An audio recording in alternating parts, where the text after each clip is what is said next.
episode 115 of Two Dudes and Some Bullshit, but today it is Three Dudes and Some Feces. My name's Dave McRae, coming to you live from the VoiceMann Studios in Toronto, Canada. On the other side of this gentleman in the middle is Tony Michael from Atlanta, Georgia.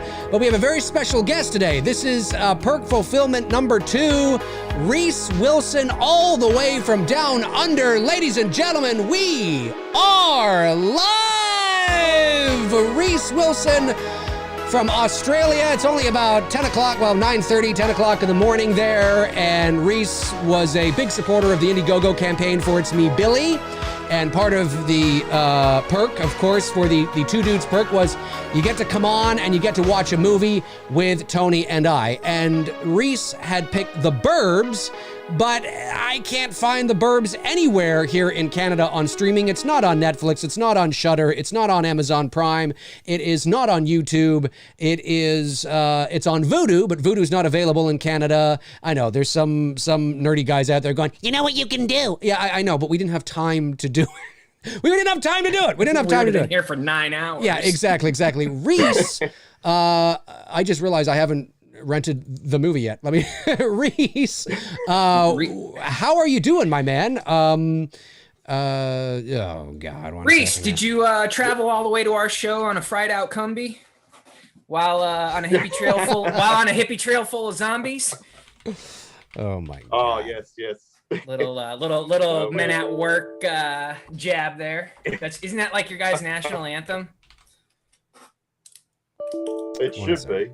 Should be, right? Okay, Although I gotta know, what is a Vegemite sandwich? I mean, I know it's a sandwich, but what is a Vegemite sandwich?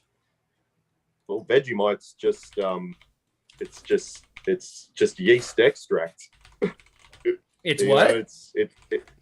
It's just a salty sort of spread, but it looks like tar almost, So it tastes better than it looks. It tastes better than it looks. Okay.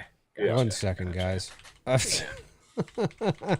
Keep talking amongst yourselves. Land Down Under is a good song. I like that song. I'm sure you guys are probably tired of hearing it, but us people in the States are.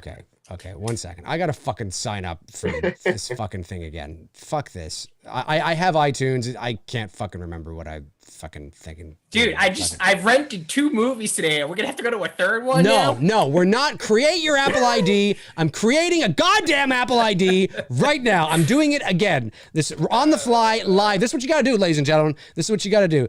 Is your country the United States? Is your country the United States? No, it's Canada, because we suck up here, because we can't have anything.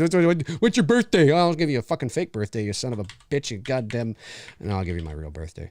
What's your email address? Okay, here's my email address right here. You see that? I'm typing it in. You see that? Apple? What? Enter a valid email address to use your Apple ID. Oh, all right. Okay, sorry. I forgot the .com. Forgot the .com. There you go. You like that? What? It's not, the email address is not available. It's not available. What are you talking about? What are you talking about? It's my email address. What do you mean? Hang on a sec here.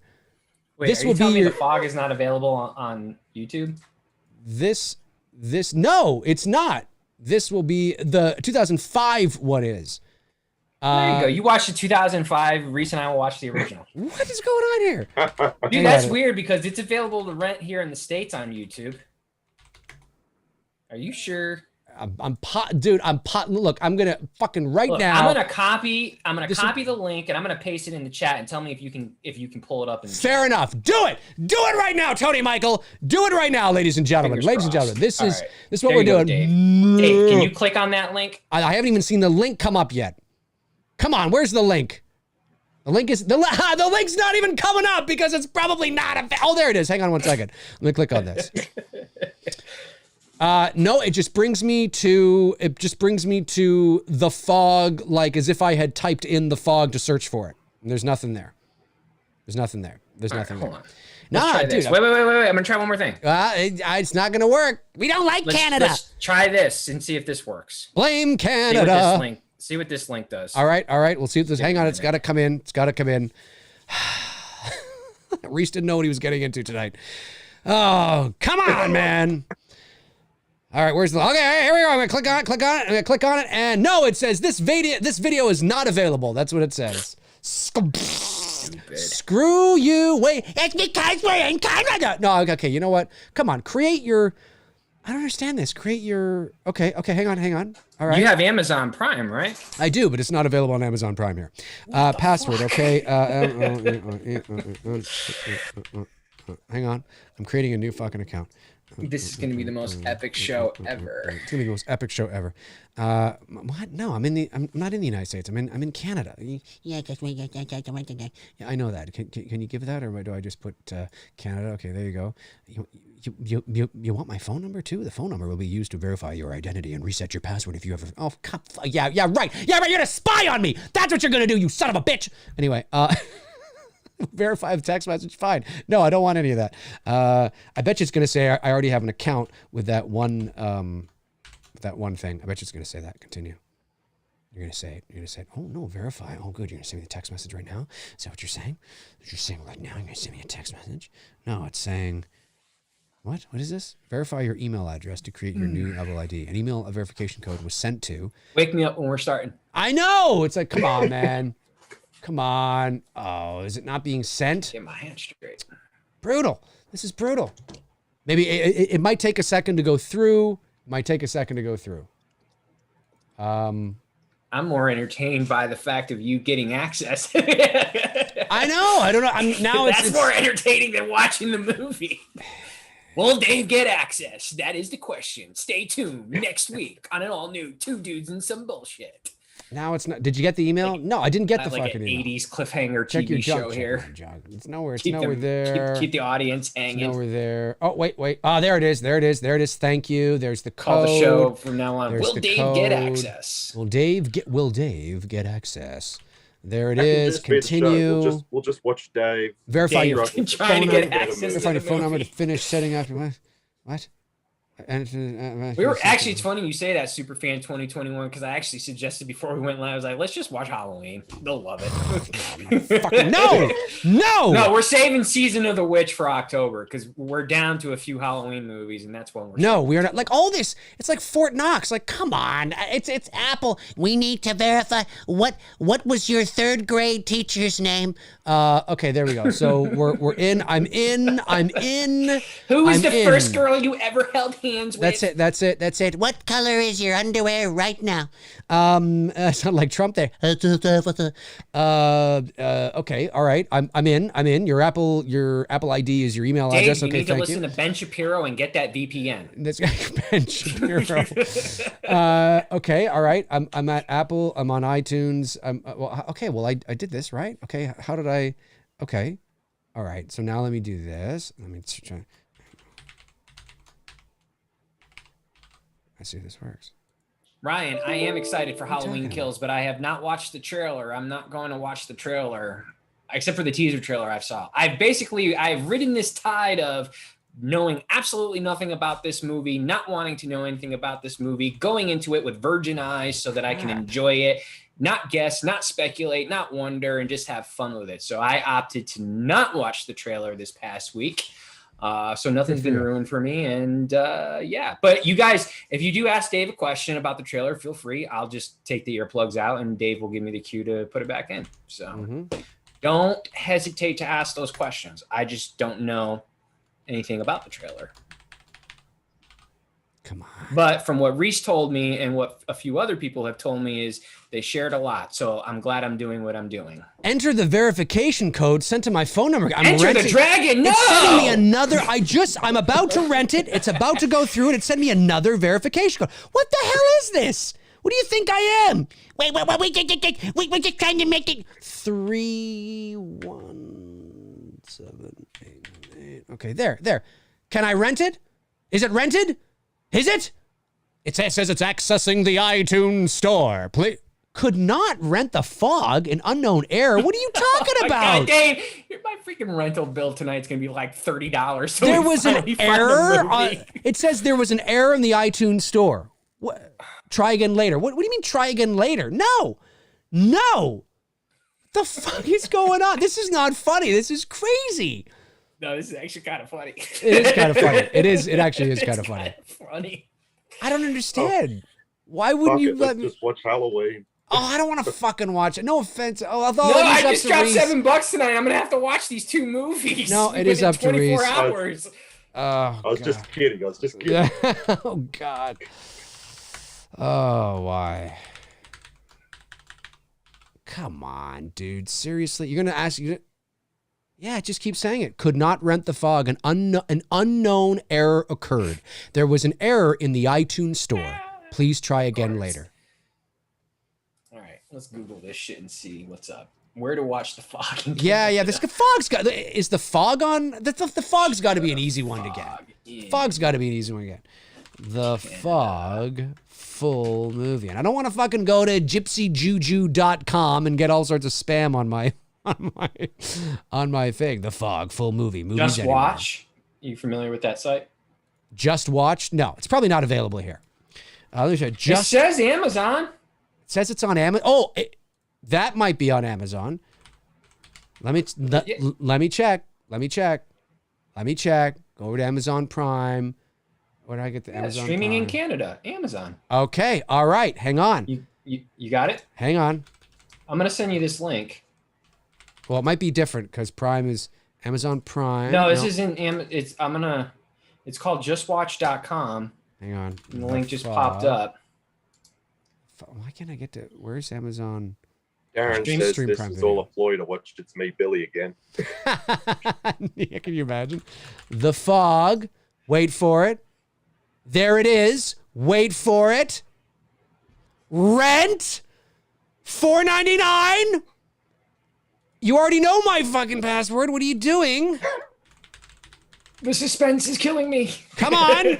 Wait for it. What do you mean that's not my password? Yes, it is. Oh, have I literally forgotten my password? I literally. Hang on. God, Dave's gonna be locked out of all Holy his streaming shit. services Holy before the night is over. Fuck. Okay. All right. Reset my password. Hell yeah, I think the audience is more entertained watching. Oh, they are. Trying to get access to this Solve the shit. puzzle. I don't need to solve this puzzle, man. Come on. I don't know what that is. I have no idea what that is. Yeah. New characters, please. What the fuck? What is that? Okay. Jesus Christ. Oh my God. I'm gonna fucking lose it. Reese, what time is it in Australia? Oh, it's only like 9:30. And okay. Nice and early. Nice and early. Getting the day going. holy shit. Go out and pet some koalas. So we're in lockdown here in Australia, so there's nothing we can do. Oh, really? Okay. Yep. Another COVID lockdown for 2 weeks. Do you get to see like koalas and stuff like that? Like they just roam around like in your neck of the woods, right? Not quite in my neck of the woods. I live in the suburbs. Well, okay. When I say your neck of the woods, I'm just referring to the country itself, not like your area. But like, don't they roam free though? Like bears roam free, like around in our area. Yeah, they're definitely all around in the bush and stuff. Yeah. Now I've heard koalas are not as cute as they look. Like they're vicious little bastards. Oh, Resolution. Yeah, don't ask me again. I don't fucking care. Yes, confirm, continue. Come on, don't let me down. Oh, yes, kangaroos. Yes, too. we are ready. We are fine. locked and loaded and ready to go. We are locked and loaded and now. Come on, hang on. It's spinning. I've hit play. Hang on, spinning. 1, 2, 3. I'm paused 3 seconds in. We are ready to go, ladies and gentlemen. We've done it. Thanks to Tony, who actually remembered Amazon Prime, because The Burbs isn't available on Amazon Prime. So we are ready. We are locked and loaded and ready to go. Is everybody ready? This was fun. No, it wasn't. Get ready. Fuck you, iTunes, you piece of shit. All right. Where's All right. I'm ready to do this. All right. Ready to go? You ready? Are you ready, Reese? That's the question. Are you ready? I'm ready. You're ready. The Fog. All right, folks, we're watching The Fog. Let's go. We made it. We made it. All right. We're paused. I'm paused 3 seconds in. I'm paused. Where I am here is I'm actually paused just as I think it's the canal. Is it canal? Studio Canal? Hang on. Let me just go here. I don't know if you guys have a different one. I'm letting it go. Let it go. No, Studio Canal. It's focusing in on their logo. Right. So I'm paused and it says Studio Canal. That's where I'm paused. So you want to get there. It's about 17 seconds in. All right. Yeah, that's the same thing. You there, Reese? You're good? I'm there. It's the 80s, guys. We're watching the 80s version, not the Tom Welling version. Correct. All right, here we go. 5, 4, 3, 2, 1. Yes, The Fog. We've done it, ladies and gentlemen. We have done it. 1980, John Carpenter's The Fog. In case you're just joining us, it was supposed to be The Burbs tonight, but Canada doesn't like... Canada sucks. Yeah, Canada. Fuck Canada. No. But we love our Canadians. God, it's all that we see or seem, but a dream within a dream. Edgar Allan Poe. That'd be a better opening at like a Nightmare on Elm Street film. Yeah, this is great. Edgar Allan Poe quote. 11 o'clock, or whatever he says. This is great music. The Fog is actually one of my favorite soundtracks from John Carpenter.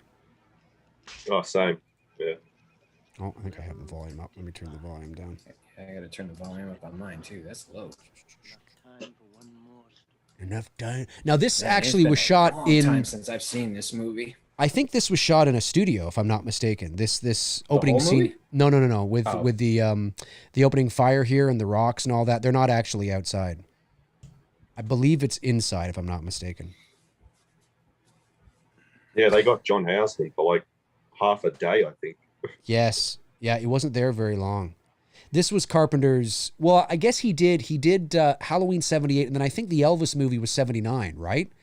If I'm not mistaken. That's correct, yeah. So this would have been his fourth film? His fourth film overall, yeah. Yeah, the Elvis was the TV movie, but this was... one that he did with Kurt Russell? That's right. But so for all intents and purposes, this was sort of his Halloween follow-up because Elvis doesn't, in terms of horror. And it's all right. I love it. And I know if Darren Sands is still in the chat room and he hasn't checked out already, I think it's one of his favorites as well, if I'm not mistaken. Bud Gumperson sends in $5, says, error, super chat could not load at this time. Please try again later. That sums up the whole night. Holy shit. How far are we along here? We're like 18 minutes. So a good 15 minutes of the opening was me trying to find The Fog. Oh, what are you going to do? We're watching it now. That kid kind of looks like the kid from, you know what? I was just about to say that kid looks like the kid from The Fog. I'm completely like, yeah. You're off your game tonight now. I think I'm off my game right now. Yeah, I think I'm off my game. Hey, man, you boob. Yeah. Yeah, Darren says, it is indeed, Dave, one of my favorite horrors. Yeah, same. I like it. Like it's in my top 3 Carpenter films. Halloween, The Fog, and The Thing. I might actually like The Fog better than... I'm not saying it's a better movie than The Thing in terms of the filmmaking, but I think I might like it a little better than The Thing. I don't know. It depends on my mood. You got a lot of Halloween alum, Jamie Lee Curtis, Charles Cyphers, Tom Atkins... Nancy Keys now, who was known as Nancy Loomis back then. Of course, Janet Leigh is in this movie. Janet Leigh, the good great old Janet Leigh. Yeah. Is that the first time her and Jamie did something together? I think so. Because they didn't do much when she was a kid, right? I don't think so. No. Because Halloween would have been her first movie, right? Yeah, Halloween was her first movie. Or was wasn't there some army flick or army thing she did, like TV show? Oh yes, yeah. But in terms of film, it was her first film, yeah. And this is a great, that was really well done. Nice, sort of. You totally believe that they're sitting like behind this was filmed where? California. California, yeah, California. You're about to see. I've seen people go to the filming locations for this, and a lot of it is still there. Yeah, I've been to the corner store that you're going to see here in a second. Is in what's the valley called now? I forget. Deborah Hill Production. Yep. Oh yeah. But I've been not the to things where that she could have done if she wasn't taken so soon. You know how many people? How cool it would have been to have met her at all these conventions. Not to say that she would That's go. the one missing piece to this whole resurgence of the franchise over the last few years is her. It's just that one missing piece. Agreed. And here's here's the man himself, John Carpenter. He's got a cameo in the film. Yeah, we get some fine acting from Mr. Carpenter. Oh, here. This is Academy Award winning. He's brilliant. He's brilliant. Absolutely. Turning off those lights. Oh my God. He's fucking incredible. There you got go. that Janet Leigh is boom Kathy box in his Williams. hand. Yeah. Got the vest and the shirt on. Looking all He's fucking sexy. late 70s, early 80s stylish. Sexy. He's sexy. He's sexy. He's unbelievable. Yeah, Kenny says San Fernando. Yes, but but not where the corner store is. I don't think there's a corner store. It's close to Mulholland Drive, if I'm not mistaken. Maybe that is the San Fernando. I don't think that is though. I forget where this is. I've been there, and they used to the doors used to be there. I think Janis Joplin used to perform there. There's this corner store where like the basement of the store used to be like a. I got to brush up on it. My girlfriend knows, and we went there. There's a lot of history there, and it's still there. This store, and you're about to see the store in a moment. But it's I forget the name of it though. I don't think it's the San Fernando Valley. Maybe I'm wrong. I thought the San Fernando Valley was somewhere else. Yeah, I'm not a Californian, so. But we drew. It's close to Mulholland Drive or Mulholland Drive, I think is how you pronounce it. It's close to there. I think maybe it's even on there. Yeah, what's going on? What's this? What the hell is this actor's name again? I forget. I forget his name. He's got a face that I've seen in several movies. Oh, that's Hal Holbrook. Hal Holbrook. That's right. He died not too right. long ago, I think, right? Yeah, just recently, yeah. Mm-hmm. And he's played a priest before too, right? Now, in another movie besides this? He might have. Or I could be thinking of The someone other else. thing I remember him in was Creepshow. No, there's something I'm thinking. Maybe it was a TV show in the 80s that I'm thinking of that he showed up in. Or I'm thinking of someone else. Yeah. He looks like he could be Tom Selleck's father, though. Yes, it is. Also starring the great Tom Atkins. Imagine that's what it says. The great. Should have said Tom that. Atkins. The great one, Tom Atkins. The great one, Tom Atkins. Now you're about to see a corner store here in a second, and I've been there, and it looks. And when you go in, there's like all sorts of photos of like famous people that have been through there, and it's really really cool. And my girlfriend and I we were there 2018, I think it was, and then we had something to eat. I remember talking to this lady that was out on there was like a little deck and having a bite to eat or whatever. And it was cool. The history of, I mean, there's so much history in fucking Hollywood. It's ridiculous. But I remember when I was there, it didn't dawn on me that this store is the same store from the opening of The Fog until I was watching the opening of The Fog for that store there, that place. It doesn't look like much. But it's still there, and it's got a lot of history to it. A lot of history to it. And I was watching The Fog for, I think, a Saturday movie night with my patrons a couple years ago. And I was like, that looks like that fucking star. And then when I looked it up, I was like, oh my God, it is. Because we had watched The Fog. I had just gotten back from Los Angeles, I think. So it was like fresh in my mind. Has anybody ever done that? Taken a sip of something and just plopped it back? Not caring. So that's where Friday the 13th got the idea from. Maybe. And starring Hal Holbrook as Father Malone. Because Friday the 13th is the only other movie I've seen a guy working in the store who just eats his own merchandise. That's true. Dean Cundy, of course. The great... No, well, Dean! We actually can say Dean. the great Dean Cundy. I mean, Absolutely. He's got quite the filmography. It was all reshot material too. Yes, that's right. That's right. Yeah, they good leading line. Yeah, yeah. They needed to reshoot it to. They wanted to add again more of that, creepiness, scary. They felt they needed more. It wasn't scary enough, or whatever the fuck the reason was. It was something like that. Though. Yeah. No, yeah, I read that John Carpenter was like really cut up when he first watched the first cut of it. He was like, Jesus, is my career over? Yeah. That's right. He said that. Bad, the first cut? Yeah, apparently. Yeah. I would love where Adrienne Barbeau, the beautiful Adrienne Barbeau, where she does her radio show from the lighthouse in this movie. It's fucking gorgeous. I would love to be doing my YouTube channel from that lighthouse. Are you kidding me, man? That was like my ultimate dream as a DJ. Are you kidding me? To just do a show from a lighthouse and that's it? That'd be like the best. Small town, you're there.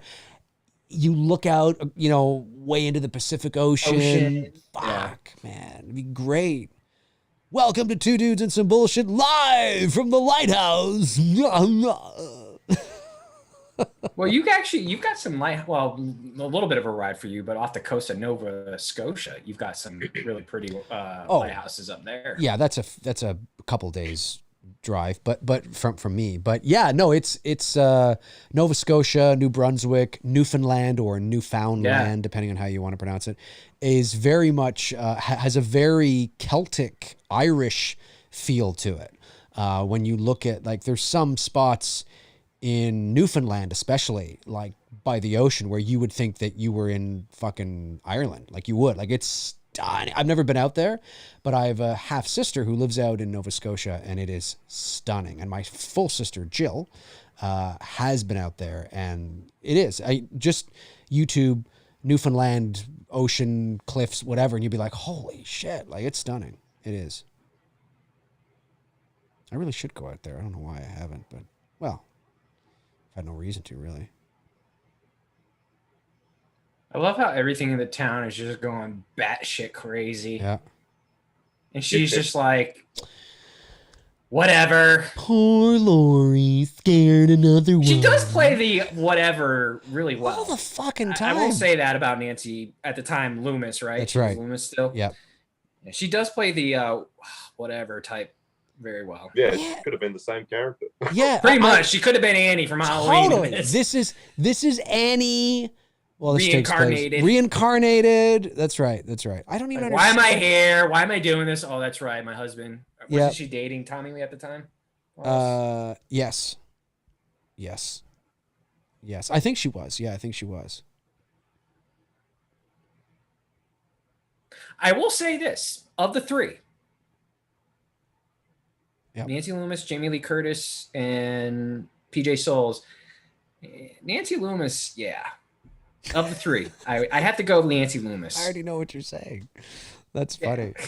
That's funny. No, there it is. The great Tom Atkins. This is the Doctor before he was a doctor, and that's actually fucking creepy. No stash. That's one of the creepiest shots in this entire movie. Is Jamie Lee Curtis suddenly appearing in the headlights of this car hitchhiking?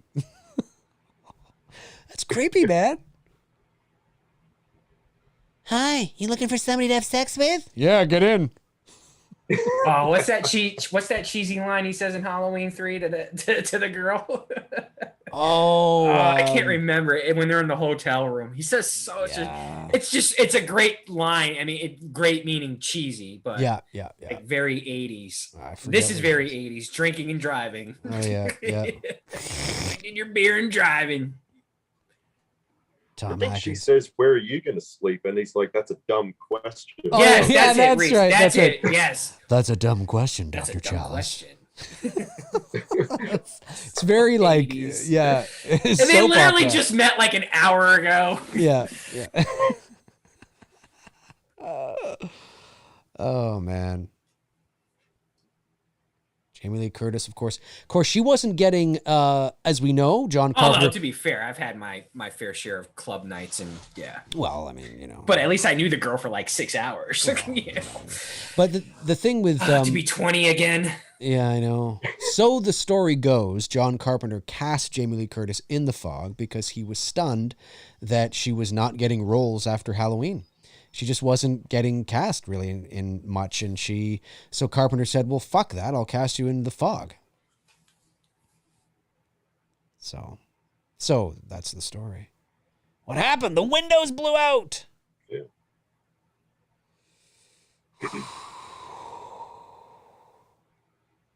So RHYS, what is a stereotype that... What is a stereotype of Australia that somebody like myself as a Canadian or Tony as an American or, outsiders, what's a stereotype that is a big stereotype, but that really isn't a thing? Like we Probably said, like what I did at the beginning of the show. I was just going to say, missing you singing said, Land Down Under. Yeah. You said that "G'day, mate" is not really a thing. Good day, mate. Yeah, it's not widespreadly said, The great. And then, everyone across the world seems to think Foster's beer, and I don't even think it's really available. But that's okay. People look at maple syrup and they think Canada. They think you got maple syrup, hockey, beavers, moose, canoes. What else? Boot oot, and very nice and apologetic. That's what we are. We are a very nice and apologetic people who ride around on dog sleds, canoes, while saying a boot every other word. Exactly. A boot, oot, yeah.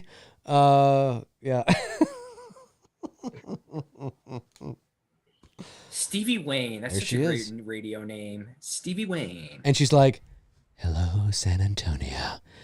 This is Stevie Wayne." Ooh, look at that mood lighting. The red mood lighting. Oh, thank you, Darren. Strange Brew. That's right. Yeah, that's right. Strange Brew. Bob and Doug McKenzie. I think that's where it started with the, "Hey, what's going on, eh?" Thanks, Rick Moranis and Dave Thomas. Is right. Everyone says shrimp on the barbie, but that's not true. We call them prawns here. Oh, okay. Shrimp on the barbie. That's true. I've heard that. Yeah. Prawns. You call them prawns? Yeah, they're called prawns. Okay, very cool. Aren't all these characters named after, friends of Carpenter's? Like, one of them's called, like, Dan O'Bannon, and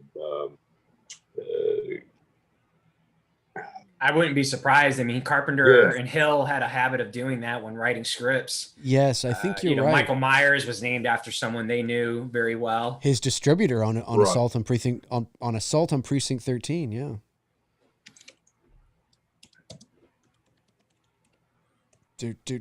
Do. Makes sense though. I mean, if I was writing a story, I probably would pull names from people that I've known, personally. Yeah, you kill them off in a real violent way. That too. People that I've thoroughly have disliked in life, and okay, you're gonna get it. You're gonna get it good. It's like, wow, that seems really personal. I love these effects though. I would love to see. I'd love to see a really. You could do a remake a sequel to The Fog, but I don't think The Fog is like the other night on Saturday movie night. I watched The Burning from the early 80s, right? 1981, I think it was. And I'm not surprised that movie hasn't been remade. And it's, there's still a lot of people that have never heard of it or seen it. And it's very Friday the 13th-ish, I should say. But I think The Burning is something you could remake. I don't think you should do a sequel to it. The Fog had a remake in 2005. Obviously, it wasn't very good. I think you could remake The Fog again, but make it a serious, a real. Fuck, I'll do it. I don't know who has the rights to The Fog. Let's do it. Call me. I'll do it. I'm ready. Let's do The Fog. Let's do The Fog. Well, I'll do it. Let's do it. Let's do The Fog. I'm ready. We will do The Fog. Fog fan film. Yeah. No. Fuck that. Let's do The Fog for real. Let's do it. I like that shot, though. Yeah, and a lot of this was, if I'm not mistaken, Reese, maybe Darren can say too, because this is one of his favorite movies.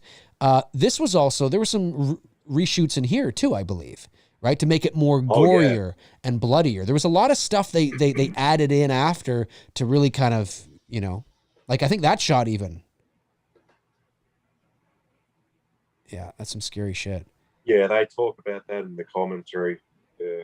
That's right. I think you could really remake, and I know they've already done it, but I don't know, just make a real scary. I love the less I haven't seen The Fog from '05 in a long time, but I think that was more of a ghostly paranormal kind of movie.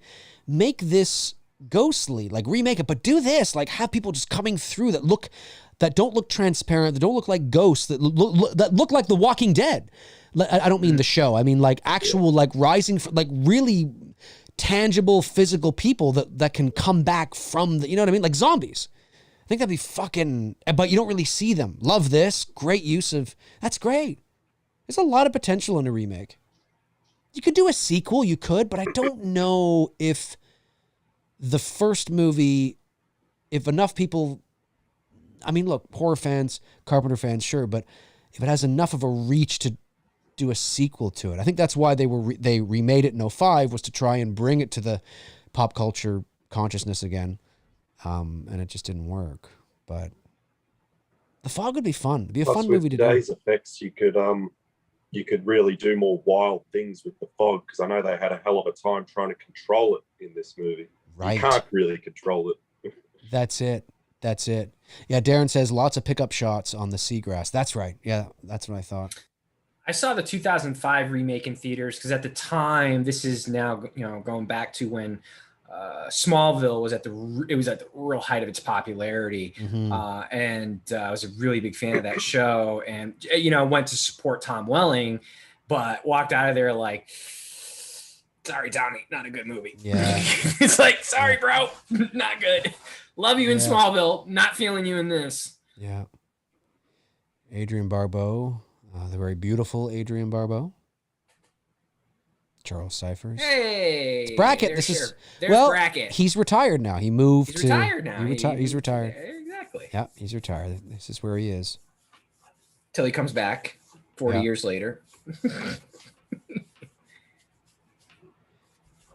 Reese, the hat you're wearing, is that just a fedora, or is that the Indiana Jones, what they call the Clipper or something?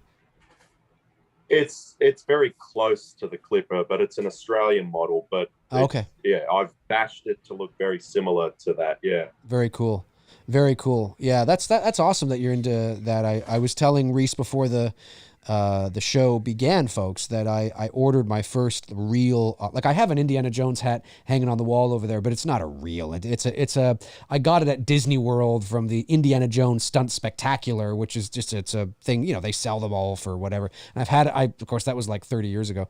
But I ordered my first authentic replica of the Raiders of the Lost Ark fedora from the streets of Cairo. He sure moves quickly with the ladies. He does, just like Indiana Jones. So I'm excited about it. Now it's going to take several months to get here because it's being handmade to fit me and all that kind of stuff. I just got the email from Thomas, I believe is how you say it in German, if I'm not mistaken. And to have some details added, to have it personalized. So I'm excited. I can't wait to get it. It obviously, like I said, it probably won't be till the fall, but I'm excited though. It's gonna be great. Not inexpensive, but hey, you know what? You can't buy these things in stores, right? It's like the Michael Myers masks, the authentic, all the rehauls and stuff. I can't wait to get it.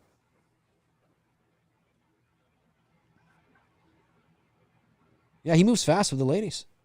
He certainly does. But then you could also say he picked up Jamie Lee Curtis off the side of the road and he's got her in bed.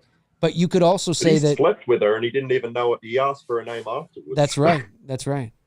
And Tom Atkins, baby, he's the great one. That's it. And you could even say that she moves pretty quick too. Like, what the fuck?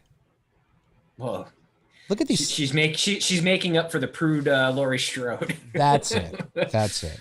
And this Look, is like, John, I will be in this movie, but I do not want to be the good girl again. And you know how simple it is? Well, you know this, Tony, how simple it is to achieve this shot of the guy behind the door like that, the silhouette and everything. It's so effective and so well done. Like, great. Yeah, look at this great light. Just to move away. It's just the light.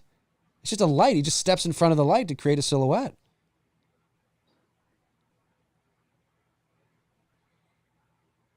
Opens the door. Now, what is casting that big light? That's what I want to know. What would be casting that big light outside? Oh, the clock saved his life.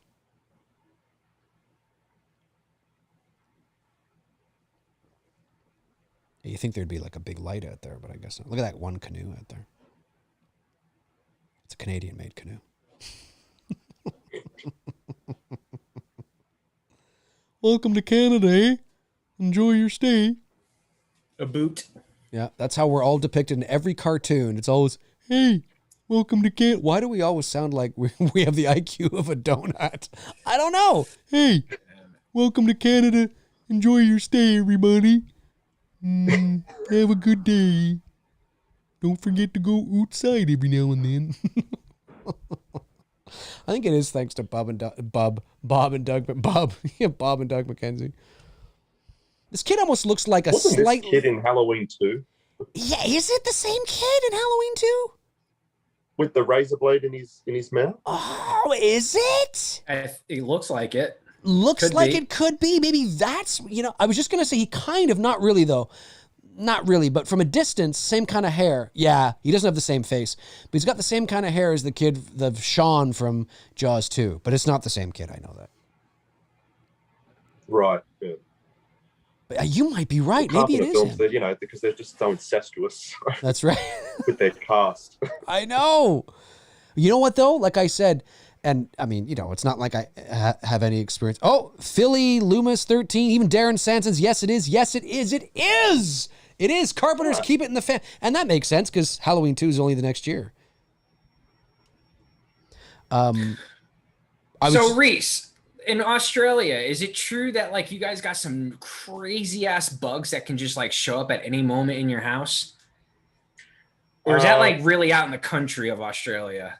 In like New Zealand? If you're living around near bushland, you're going to run into some creepy crawlies. But I got bitten once by a funnel web spider, and they're goddamn deadly. Damn. That's so crazy. I mean, I remember I was watching this video one time. It's called like World's Deadliest or Australian's Deadliest or something. And it was crazy that like, out of the 10 deadliest, insects / whatever, like 9 of them are in Australia. And I was like, oh my God. And I saw this Dude, they got some crazy freaking animals down, man. I'm surprised Australia still has a population of people. So it's like there was this one video that I was watching of this girl who was just playing in her backyard.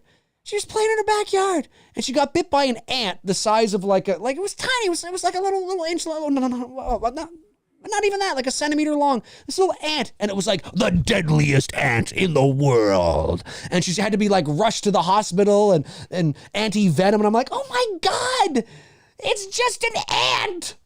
It's crazy. Let me tell you something, bro. Now they may not be poisonous, but our fire ants in the South, you ever step on one? Jesus Christ, dude, your legs are like swollen, like big time from bites. I'm talking like the size. Like there was one time I got bit by a fire ant and my ankle swelled up like it looked like softballs. Like that's how big they. Now you don't die from them, but they itch like crazy. I mean, you're just itching for days. Yes. And they're little fuckers, man. So if anyone lives in the South, y'all know what I'm talking about. Them fucking fire ants suck ass. That's crazy. That's crazy. Now, is there like a lot more country in Australia versus 2 metropolitan areas? I would say so. I think. 100%. There's like all the metropolitan areas are very much on the edges of the country, and then as you go in, it gets more country. Yeah, that's right. Yeah. Wow. Yeah, that's the only thing. I'd love to visit Australia. And not only that, you got great white sharks on the beach. You can't even go swimming without worrying about great white sharks tearing you apart. Man, them boys down there, they don't care. They go out and surf in that I shit. know, and there's got to be at least 5 or 6 fatalities a season, I would imagine. Somebody's getting chewed apart by Jaws. We come from English convicts, so we're made of strong stuff. I would love to visit. They hardcore down there. They don't care. They're gonna go out in the ocean. They get killer waves. I mean, they really do. They get some of the most epic beautiful waves down there. Dude, I've never been, but if I ever have the chance to go, I'll definitely go. I mean, it's so beautiful. But I'd be so worried. I'd step on. I mean, geez, I went to see where Charles Manson had the Manson family at Spawn Ranch. The Spawn Ranch. Yeah, and my girlfriend and I went, and of course you're in, now it's not Australia, but you're in California, you're in the desert, quote unquote, so to speak, and we're trenching through this foliage, and I'm just walking through like it's Ontario, Canada, and then I'm like, oh shit, I gotta be careful, there could be rattlesnakes around here, and then I'm suddenly like, oh my god, like, well, what am I doing? And I gotta be careful, and there were like leaves I didn't want to step on and stuff, and you gotta be careful because they're around there. We get in our house sometimes, every house, like, dude, I'll photograph like $5-6 million homes, and they're in there as well too. Yeah. These June bugs that just yeah. pop up. They just pop out of nowhere, like literally. They'll just all of a sudden they'll be right there on your kitchen sink. Yeah. You're like, where the fuck did you come from? Or they'll be on your pillowcase and shit. And then I'm shooting this like $6 million house, and you would think that there's nothing. It's gonna be spectacular. No, there are June bugs coming out left and right, especially in the summertime. That's it. Like, damn, like that's fucking it. The South is just nothing but a big ass swamp and bugs. That's it. And there is this is great because it's going to show you the I think she's heading to the lighthouse, is she not? It's so pretty when she's walking down the steps and the ocean and everything. And you can still go there. The lighthouse is still there. You can't really get down to the lighthouse. I think it all depends on how windy it is. But I mean, damn, it's beautiful. When was the first time you guys watched this one? Do you remember? Oh, yeah, I was a kid. Same. Or a teenager, you know what I mean? Yeah, probably when I was like 10, 11, something like that. Yeah, somewhere in there. It was in that run when you're discovering horror movies for the first time as a kid. That's it, yeah. Yeah, I don't know if it, I think it like came out in VHS like 89 or 90 here in Australia. So I was like just about 9 years old when I watched it. But... Very cool. Oh, so you're like around our age. Yeah. That was... Yeah, man. Yeah. I was born in 81. Okay, my sister was born in 81. Yeah. Oh, there. Oh, Lori, you scared another one away. It's tragic. You never go out. Guys think I'm too smart. I don't. I think you're wacko. Now you're seeing men behind bushes. Shut up, Annie. She's hot. I'm not gonna lie. Nancy Loomis. Yeah. Nancy Loomis. Oh yeah, she's pretty. They're all pretty. Nancy Loomis. I just think I like her nonchalant, I don't care attitude. Mm-hmm. Mm-hmm. No, I get you. She usually plays. But she's got really pretty eyes too. Yeah. I didn't like what they did to her I mean, I understand why they did what they did, but they really tried to age her up in Season of the Witch to be more like the mom. You know what I mean? But I think she was a lot younger than what she was in that movie. Actually, what she was. It's only a couple years from this movie. You know what I mean? Yeah. She was actually, I think she was, how old was she in Halloween? No, actually that's not true. Jamie, I think, was the youngest. Yeah, she was like, what, 19? Yeah, something like that. But Nancy Keys, or Loomis, was like well into her 20s, I think, in Halloween. She was born in 49. So she, okay. What I mean by that, dude, Nancy Loomis was born in 49. She was 30.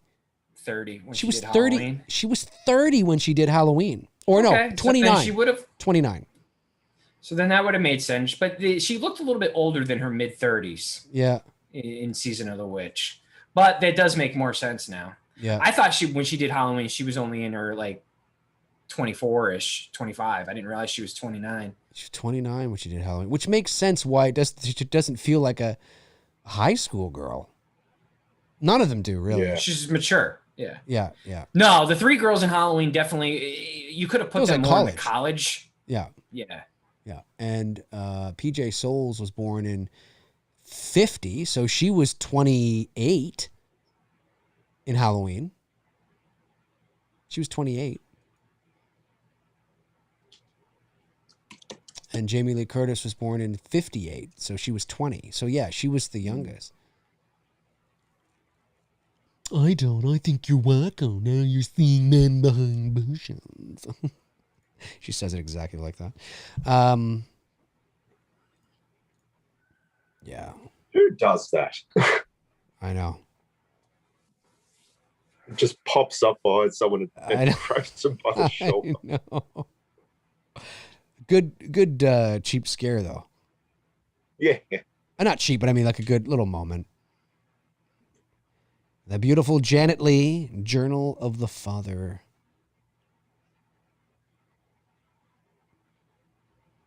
And Nancy's role in this movie was just, I think she was just the assistant to Janet Leigh, if I'm not mistaken, her character. That's what it is. I think Hal Holbrook stole Tom Atkins' moustache. I think you're right. I think you are indeed correct, and that's exactly what's happened here.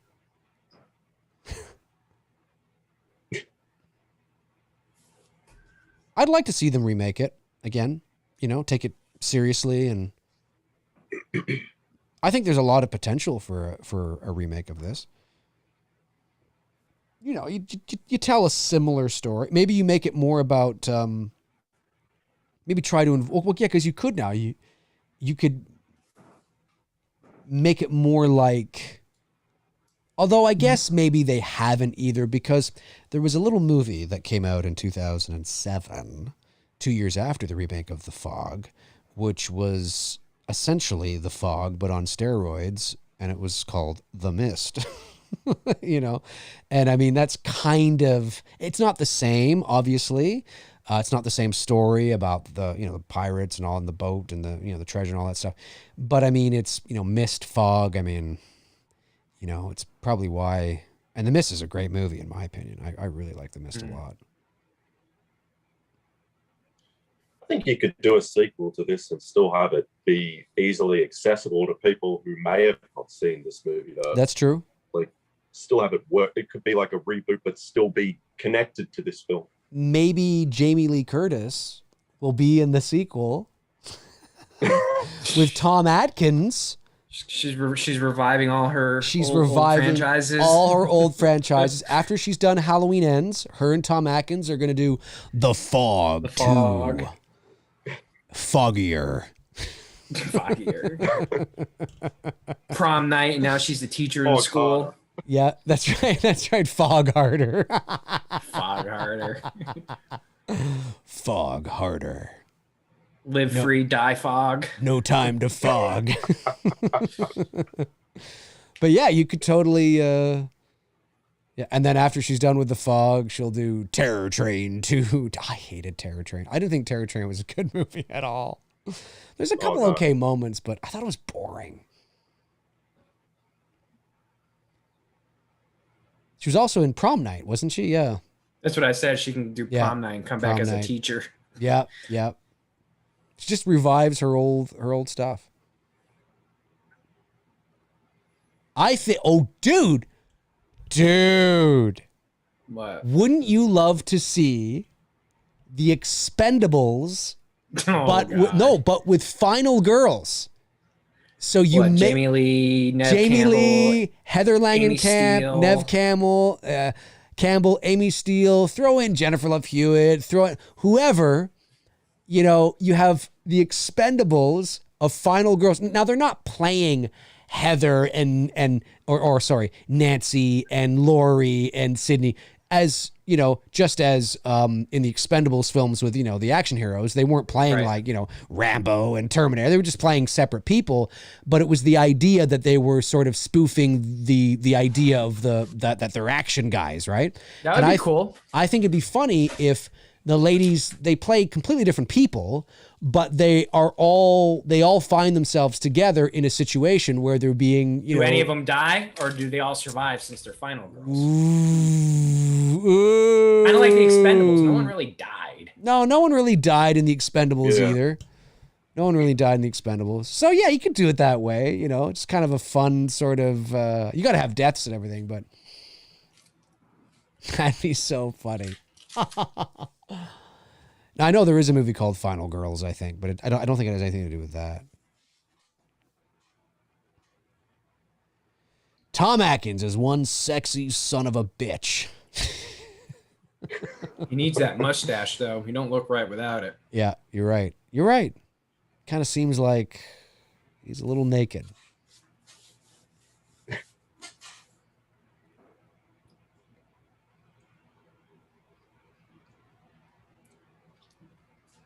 Tony, are you having a protein cookie?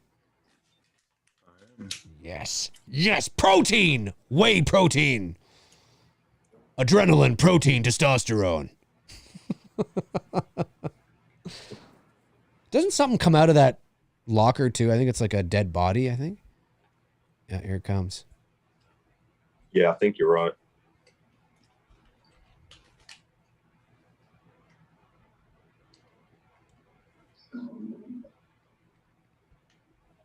And then Tom Atkins shows up in that Expendables film with all the final girls and has them all in bed. He has them all in bed. Oh, no, that's right. The posters and then the body come. That's right. That's right. Ah! My sister Jill said that she saw this movie in the theater when it came out with her friend. And she said that, I think I might have mentioned this because there was some episode we were talking about Smarties. Anyways, she remembers some sort of jump scare where she dropped all her Smarties all over the ground. Now, when I say Smarties, I don't mean what you guys in the States call Smarties. The ones that we here in Canada call Rockets, the little sugary, look like a little pill that you get at Halloween time. I know those are called Smarties in the States. Here they're called Rockets. Smarties here in Canada, and I think even in England too. I don't know if Australia has Smarties, but it's like the chocolate candy. They're kind of like M&Ms, but they're not. Yeah, we have those too. Yeah.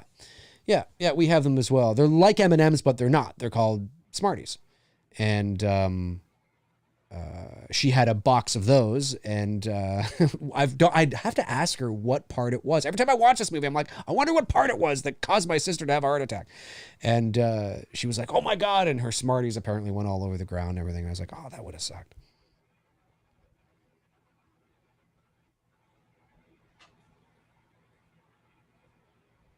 Dude, can you imagine like being a teenager in the 80s? I mean, we were kids in the 80s. Imagine seeing like being a teenager and having a memory of like, I saw Back to the Future at the drive-in, and I saw Gremlins at the drive-in, and I saw Karate Kid in the theater. Yeah, and I can remember bits and pieces of it. You know, it's like still photos. For me. I don't have distinct memories. You know right? What I mean? Exactly. And I would have loved to have been able to actually, be just even 5 years older, just 5 years older. At that time, would have been. This is such a beautiful shot.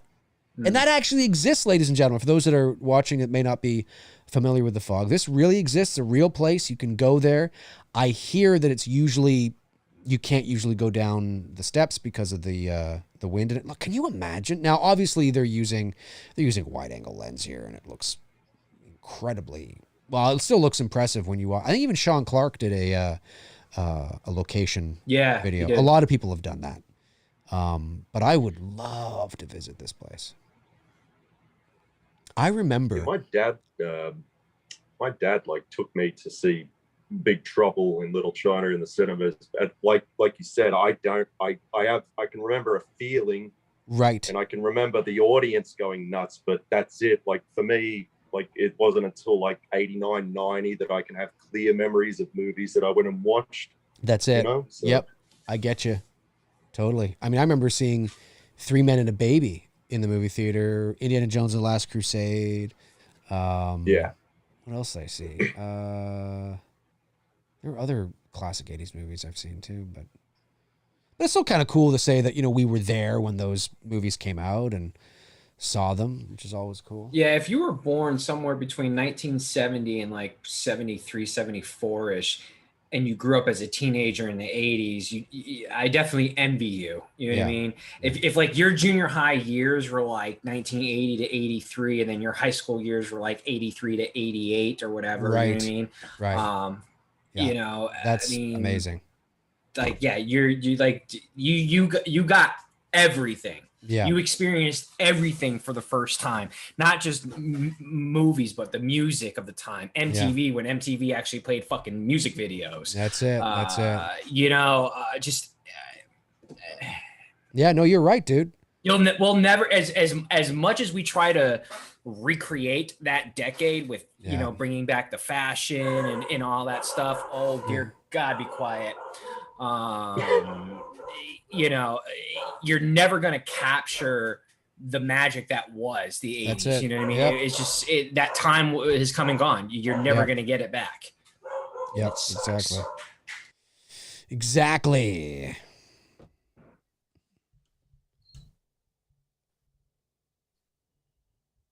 Yeah, Father Malone is, but I mean, you know, The Fog is one of those movies where it's got a great soundtrack, it's got a great setting, it's got a great, I think maybe, yeah, it's got a great setting, great soundtrack, great premise. You know, there's a lot of potential in terms of like a remake, as Rhys said, or sorry, a sequel, as Rhys said, or even a remake. Again, I know, like I said, I know there's the 05 movie, but there's a lot of potential to tap into this.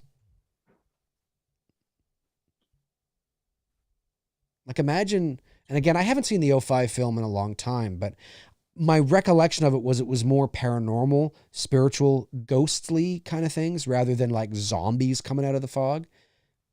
That's my recollection, but I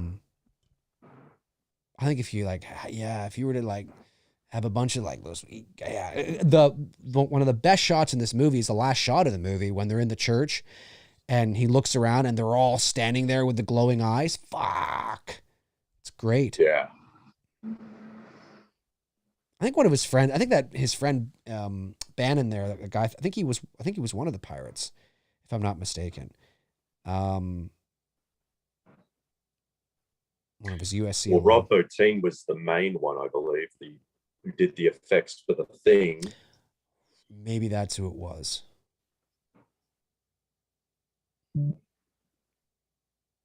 Maybe that's who it was. Oh, maybe that's who it was. America, yeah. Oh, Warren, I have to disagree on that one, buddy. I'm glad we didn't have smartphones back in the 80s and 90s. I'm glad there's a time in my life where social media didn't exist because I remember what it was like. We were definitely more connected back then than we are now, as weird as that sounds. But it's true. We played outside.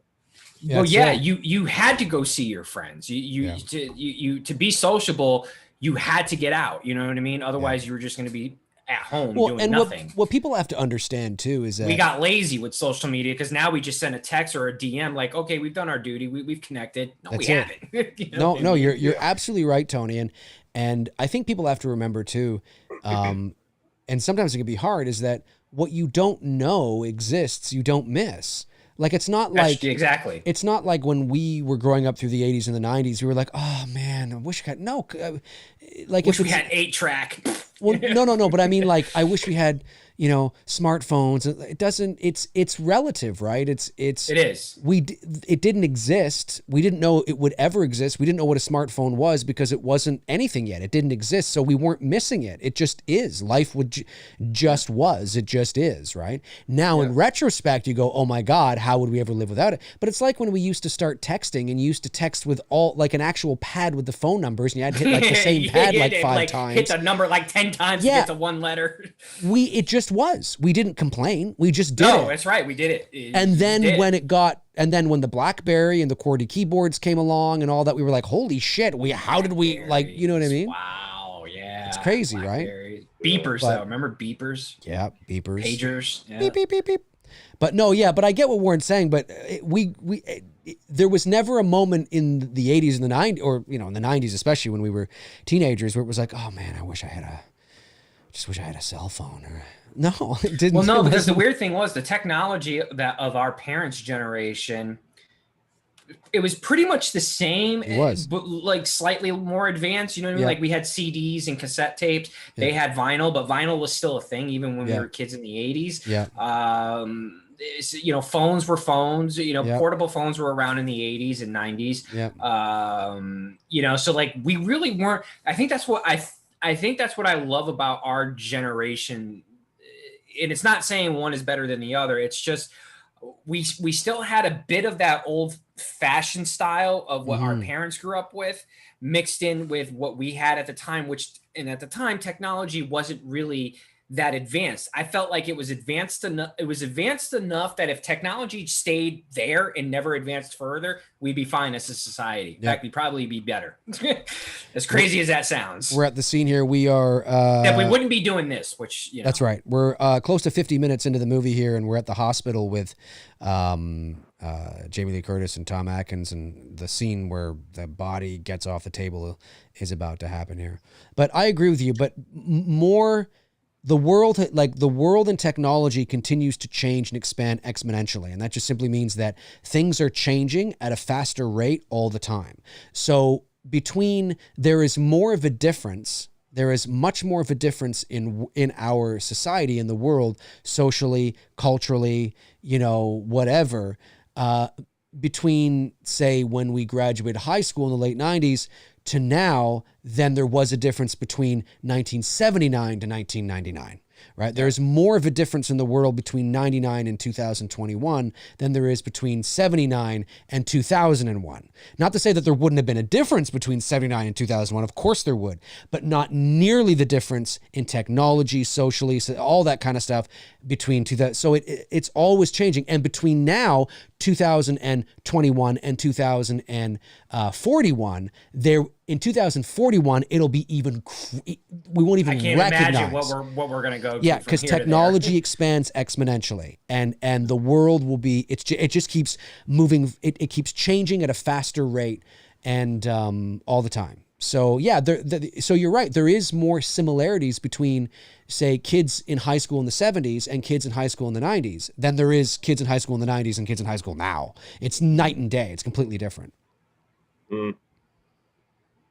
I feel for kids today. I wouldn't want to be a kid in school today. Honestly, I like the time that we were in, because we were kind of like on the cusp of all of it. Right. We were in that transitional phase of it. Yeah. Like our technology was still, we were still doing a lot of old school stuff. Can I just, sorry, dude, I just want to interrupt you here for a second. Cause I think this would have been cool if this character killed Jamie Lee Curtis's character. Now I understand that maybe Carpenter wanted to keep her in the movie because he felt bad. Maybe not. I don't know.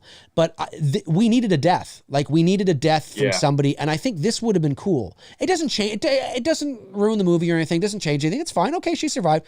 But I'm kind of like, so he gets up and they just collapse. I'm like, I think it would have been cool if he killed her. Yeah. I think we'd be like, oh my God, raises the stakes a little more. Yeah. You don't have to twist my arm on killing Jamie Lee Curtis in a movie. Sorry, dude, what you were saying? I forgot. No, I was saying, like, in our time, like, we, when we graduated high school, technology was beginning the transitional stage. So, like, we kind of went through that evolution with computers and Mac computers in school, and we saw that beginning to advance. We saw the introduction of Photoshop and all this stuff like that in school, and how we were beginning to go from video. When I say this, guys, it's not an actual toaster, but video toaster. A toaster was like how you would edit old school video, like it was the name of the machine. I remember before. And then we saw the beginning phases of the digital editing was beginning to happen as I was beginning to graduate high school. So that was kind of cool, but I liked that technology didn't control our life, meaning like we never spent time on the internet like we do today. Like, you know what I mean? We spend more time, although I've become more habited to not spend time on the internet unless I'm doing something work related stuff. So I really try to, except for like watching YouTube or whatever. Yeah, I get you. But like back then the internet, it was like, whatever, you know what I mean? Like, but now forget about it. You know what I mean? No, for sure. For sure. Is she the mayor? Is she the mayor? Who, Jamie Lee or Janet Lee? Yeah. I think she's the mayor, isn't she? Or the congresswoman? Yeah. I think something like that. Something like that.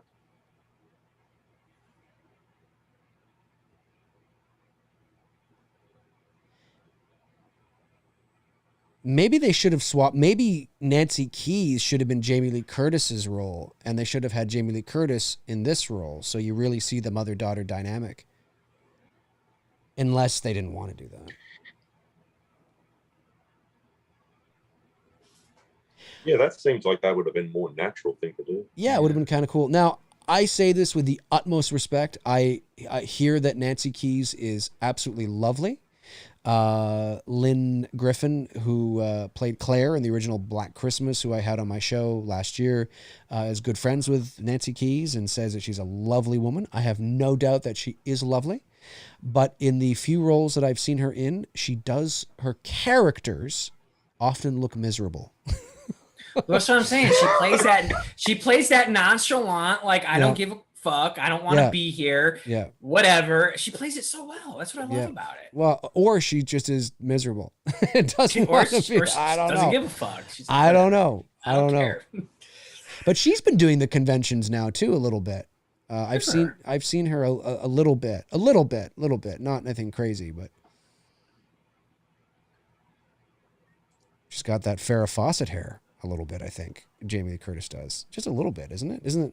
Well, this is 1980, so some of those wavy hair thing was definitely a thing at the time. Yeah, some of those 70s kind of. That's it. Yeah. 70s stuff is falling over. Depending on the woman who was rocking it, it was a good look. It would just depend on who was rocking it. You know what I mean? That's it. Like she can rock it. Yeah. She looks good. Yeah. Jamie Lee, I will say this, where I think Jamie Lee looks the best is when she's got her short hair. She's one of those women who can rock the short hair look and look very attractive. Yeah, she can. Now, this bar, do we know where this bar is? Is that the same bar from Halloween 3? Probably not. Probably not. I don't know. I love seeing this though, the fog, the effect. I love seeing the effect, it rolling over. So well done. There's something in the fog. I just again, I'm such an ambiguity guy. I love the fog. I'm not knowing shit. There's something in the fog. What is it? I don't know. There's something in the fog. Like, that's a great tagline. There's something in the fog. He just says the fog, and then like tagline is there's something in the fog, or there's something in there. Something like that. She's on there. Well, even she's got that kind of that Farrah Fawcett-y wave hair going on. Hello, everybody. This is Stevie Wayne. Yes, hello. Holy green hue on his face. A little too green there, John. A little too green. Yeah, I think that's a little too green. Might want to pull back. Charles Cyphers almost looks like he's sick and he's gonna throw up or something. Excuse me, Laurie. I'm sorry, Mr. Brackett. That's quite all right. I see some of these videos out there with like kids in school today. Like, I'm telling you, man, if I were a teenager in high school today, I'd be suspended from school every other week for running my mouth and talking back. Just knowing my personality and the things that I used to say to teachers back in the day and how like mouthy I was. Now, oh my God. Yeah. I'd probably give a poor teacher a heart attack. What did you just say? Yeah, probably. Look at this. Look at Charles Cypher's sweater here.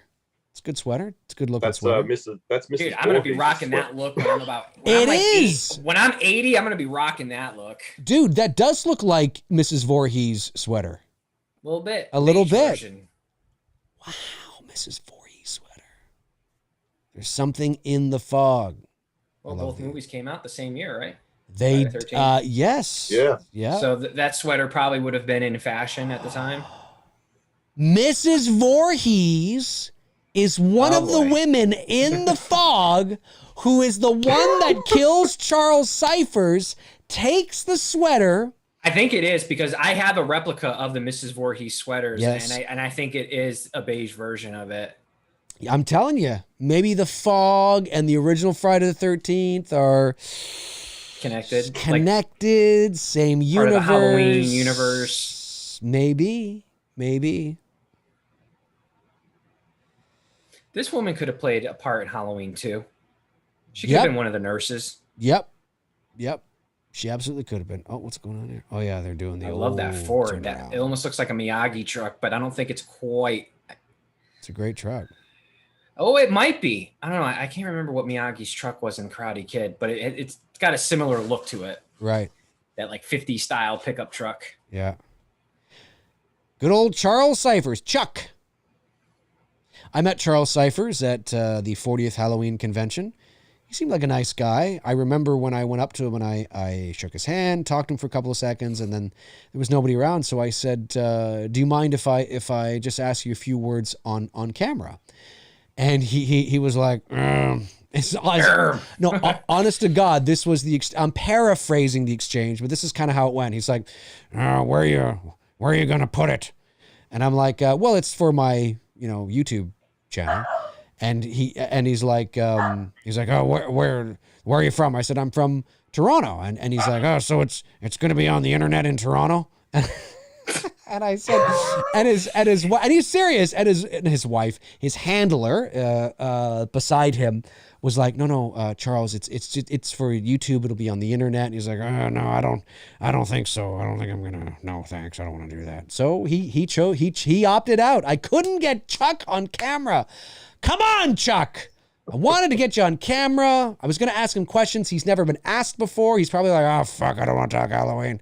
I was going to ask him some stuff. I can believe that. He seems like the kind of grandfather that everyone wants to have because he's always cranky and he's just cool. Dude, he was cool kind of cranky. He was very nice, but you could tell that he'd have no issues telling you to fuck off. He didn't tell me to fuck off, but you can tell that he'd have no issues telling somebody to fuck off.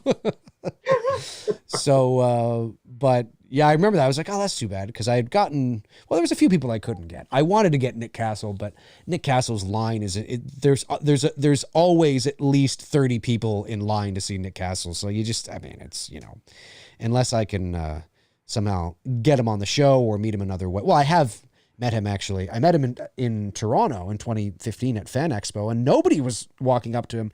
So I walked right up to him and I shot the shit with him for about 20 minutes. We just stood there talking, for about 20 minutes, and it was good. Oh! Oh! That's Mrs. Voorhees right there! That is Mrs. Voorhees. That's how she gets the sweater. She's got it. Give me back my sweater. Give me back my sweater, Charles. What is she, 90? Hello, Charlie. You took my sweater, dearie. No, how old was Betsy Palmer? She was like what? Her late 40s when she did Friday. Betsy Palmer. Betsy Palmer was. Hey Google, what year was Betsy Palmer born? 1926. So 10, 20, 30, 40, 50. No, she was 54. 54. Yeah. Yeah. 54. Hello.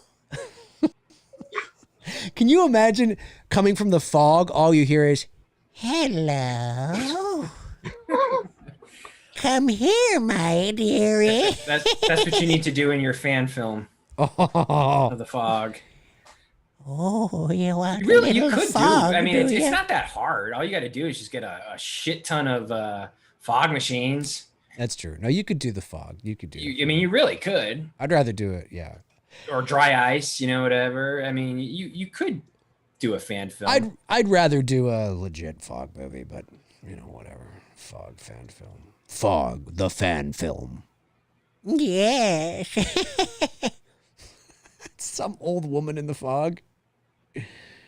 Ooh. That was Kurt Russell's cameo right there in the fog, whispering in that cop's ear. No, I'm kidding. I was going to say that was Kurt Russell. I was like, fuck. That's like the one missing element from the fog and like Halloween is Kurt Russell like being in there with Jamie Lee Curtis. Yes. Well, he was on the set. Huh? Kurt was on the set? Oh, was he? Yeah. Oh. Yeah, Maybe he is in a scene that we just don't know. It's possible. Maybe he's like an extra or something. Who knows? Frank Riker says RHYS is dapper as usual. Oh, RHYS responded, covering my bad hair, Frank. That's funny.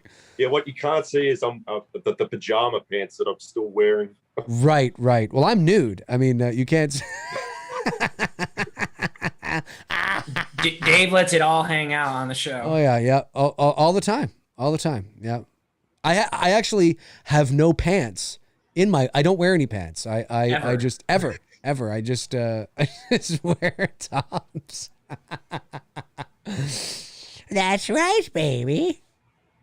That's why Trudeau extended the lockdowns. He got tired of seeing Dave's ass out. That's on the what it was. That's exactly what it was. God damn, McRae won't put pants on. Yep. Come on, McRae, you son of a bitch.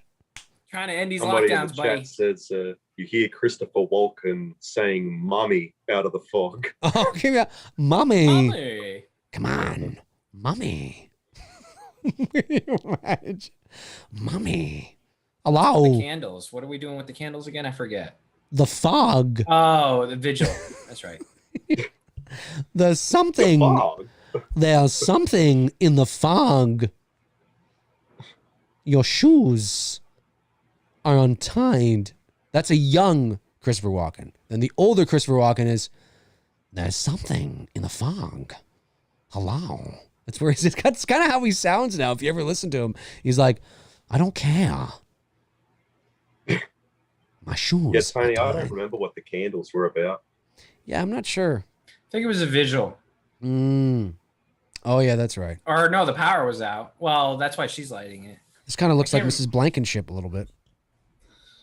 Just a little bit. Your mother is at the fucking lighthouse, Jimmy. Frank says Kurt was the runner for Carpenter's cigarettes.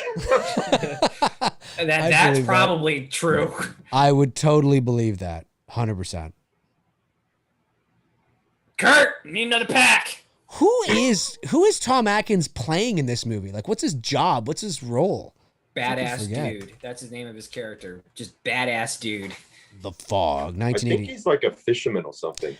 Right. Yeah, because we got Tom Atkins, of course, as Nick Castle. That's his name in the movie, is Nick Castle. I forgot about that. Is it really? Yeah. Yeah, that's his name in the movie. His character is Nick Castle. That's funny. Yeah. Oh, there's Dan O'Bannon. Oh, no, Charles Cyphers plays Dan O'Bannon, which was one of John Carpenter's USC friends. That's right. Oh, James Canning is playing Dick Baxter. Dick Baxter will go out with you. Fuck, that is funny. Yeah, and George Buck Flower, one of the guys on the ships, was Tommy Wallace. That's funny. Stevie Wayne, Adrienne Barbeau. Oh, Adrienne Barbeau. How old is Adrienne Barbeau now? She was born in 45, so she'd be 76 this year. Wow. Still working. She's still working. Come and knock on our door. Yeah. Oh, yeah. We've been waiting for you. Where the kisses are hers and mine, baby. And mine as well. A kiss from Christopher. The fog is rolling on in. Does the kid die? I don't think he does. The kid should have died. Yeah, he should have died. He should have died. The kid should have died. All kids need to die in every horror movie. Yes, the kid should have died. The head should have popped off. That was one of my biggest complaint about Halloween 2018. Michael didn't kill that baby. He went there. Yes, I went there. Yes, Michael Tony. is the essence of pure evil, and if you are the essence of pure evil, he should have walked over and went. That's it. Can you imagine? One. Can you imagine? I would have done it as a director. Can you imagine the MPA? Oh my God. Can you imagine? What is this? All you hear is I would have been like this in the theater. Oh my God. It would have been like, no. No, they couldn't. There's no way. There's no way. He should kill a kid in this next movie or ends though. He should. I think it would really. He killed the kid in Halloween 2018. He killed the young kid there. Oh, that's right. You did too. Yeah. Snapped his neck. But you mean in like a violent way, like. Yeah, we need a violent way. Daddy, come help me. Yes, yeah. Saying that, Daddy, come on. This kid looks much more scared than Julian did in Halloween 18. And he's not even really reacting. I'm telling you, this kid looks far more scared. The Fog. Oh, yeah, if I was that kid, I'd be the same. Tony canceled. I have to be somewhat of an importance to be canceled. Yeah. They're coming in. They're coming in. Run! Run, Tom! Run! You run, you son of a bitch. That's a great shot, though, of the fog over the house and everything. Very cool shot. Very, very cool. For 1980s, it's, it's a very, very cool. Yeah. Cool and a lot of it was like there were a few matte paintings and effects that they would do after and super imposing and stuff, and then for some of the close-ups, obviously they would use smoke machines and all that, but they did a good job. I mean, it's effective. Like, that's an effective shot. It's creepy. Wouldn't necessarily be creepy for today's audiences. Depending on what you followed up with, but it's 41 years ago, it was. He's also really utilizing the essence of the shape again. Yes, with these characters. That's right. Yep, 100%. Yeah, keeping the ambiguity there. What is this? We can't see what they look like. It's all in the fog. I like how they have hooks and everything too. Like, it's old school. It's great.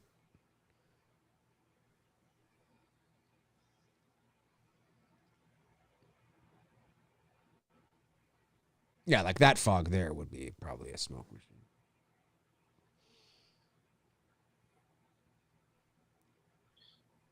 They're in the fog. Yeah, just a couple of more deaths in this movie would have elevated the danger level, I think. Yep, I think you're right. And even one of, like, maybe you kill off. Well, does Nancy Keys get it? I can't remember if she gets it. If she doesn't get it, she's prime for it. She's probably the most expendable character out of them all. Hmm. And I can't remember if she actually does get it or not.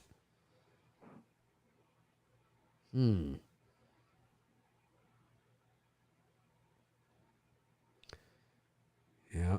Oh, that's fucking Deborah Hill right there. That was Deborah Hill. Yes, I was going to say, that looked like Deborah Hill in the background. Yeah. And sure as shit, that was her. That was her. Yeah, I totally forgot about that. Shout out to Deborah Hill. Rest in peace. She wasn't very old either when she died. Stevie Wayne. Stevie. So now I've seen the set photos from Halloween Kills, and I do know they go back to Haddonfield Hospital. So I'm kind of hoping Michael goes into the baby ward and just fucking goes to town on all the newborns. It's like an epic shot of Michael coming out of the newborn ward. Do you know how many people would find that offensive? Oh my God, it would be awful. YouTube right now is probably going, no, you can't. What is this dude talking about? No. I've always wanted to drive a car without a windshield. Of course, I guess you kind of do if you have a convertible. It kind of feels that way. Lori. That's how I always say. Poor Lori, scared another one away. Is that the pickup truck from Halloween? Yeah. It looks like the Miyagi pickup truck. I can't remember if Miyagi's was a Ford, but it's the same type of 50s style truck. But you're right. That they're driving. Reese, it does kind of look like the Phelps garage truck too. The Phelps, yeah. Yeah. Yeah. Maybe it is. It's coming in. It's coming in. And you can hear it. The soundtrack for The Fog is legit. It's really cool. It's a great soundtrack. It's very, very good soundtrack. Yeah. It's very good soundtrack. Great soundtrack. Like, I have it on I think I have it on CD. It's got that Carpenter synth sound to it. Yep, for sure. For sure. I made a home movie in what year was this? Whatever. I forget what it was. Well, anyways, when I was a kid, and we used The Fog for the soundtrack. Nice. So it wasn't The Fog. Like, we weren't shooting a fog film. We were shooting just a. You're just using the soundtrack for it. Nothing wrong with that. Yeah, it was fun, and it worked too. It fit because we were out in the woods and stuff, and it was creepy and nighttime, and it worked. Now, this church is actually I remember from Sean Clark's location videos. The church, at least the exterior of the church. I think the interior of the church may have been a set, but I can't remember. The exterior, certainly. That cross that they just went by there, the wooden cross, it's still there. It is still there to this day. And this church is quite a ways from where they were filming everything else, if I'm not mistaken. Like, it's like way far away from where the lighthouse is. Like, you're supposed to think that all this is kind of in the same town, but it's very different. They're very far away from each other. Movie magic. Movie magic. Yeah. He sounds like a drunk Loomis. He does, man. He Bloody hell. He sounds like a drunk Loomis. Blood is just starting to come up. Oh, that would have been cool if Pleasance was the priest in this. That would have been. Oh my God. Oh, well, he could have been too. I'm surprised. He could have been. He could have been the priest. He could have played the priest drunk. Yeah. Goddamn, Michael! I'm too old for this shit. Yeah. Oh wait, wrong movie, John. Sorry. Wrong movie. I don't give a fuck anymore. I don't care. Bloody. Michael Myers shape bullshit. Why am I fucking here? It's a lot of What fun. is my role? What's my motive? Fucking John, give me another bottle. And I believe the idea for The Fog came, wasn't when John Carpenter and Deborah Hill, I think were they overseas at something to do, maybe it was vacation, maybe it was not, because they were dating. I don't know if they were dating at this time, because John Carpenter also dated Adrienne Barbeau. Yeah, this was his girlfriend at the time. I remember they were a couple while they made The Fog. Because I remember the idea came to them when, I forget, they were somewhere and they saw, maybe it was the coast of California, maybe it was overseas, I can't remember. And they saw, I think it's something like they noticed the fog rolling in off the ocean or something. And they were like, oh, that's kind of cool. Like, I wonder what's in there. Whatever. You know, it's just those things, right? Where you just, ideas come to you. Like, oh, I wonder what's in there. Hey, that would make a good movie. You know what I mean? And then the rest is history, you know? It was something like that. Very simple. Like it wasn't based on anything other than just an idea they had.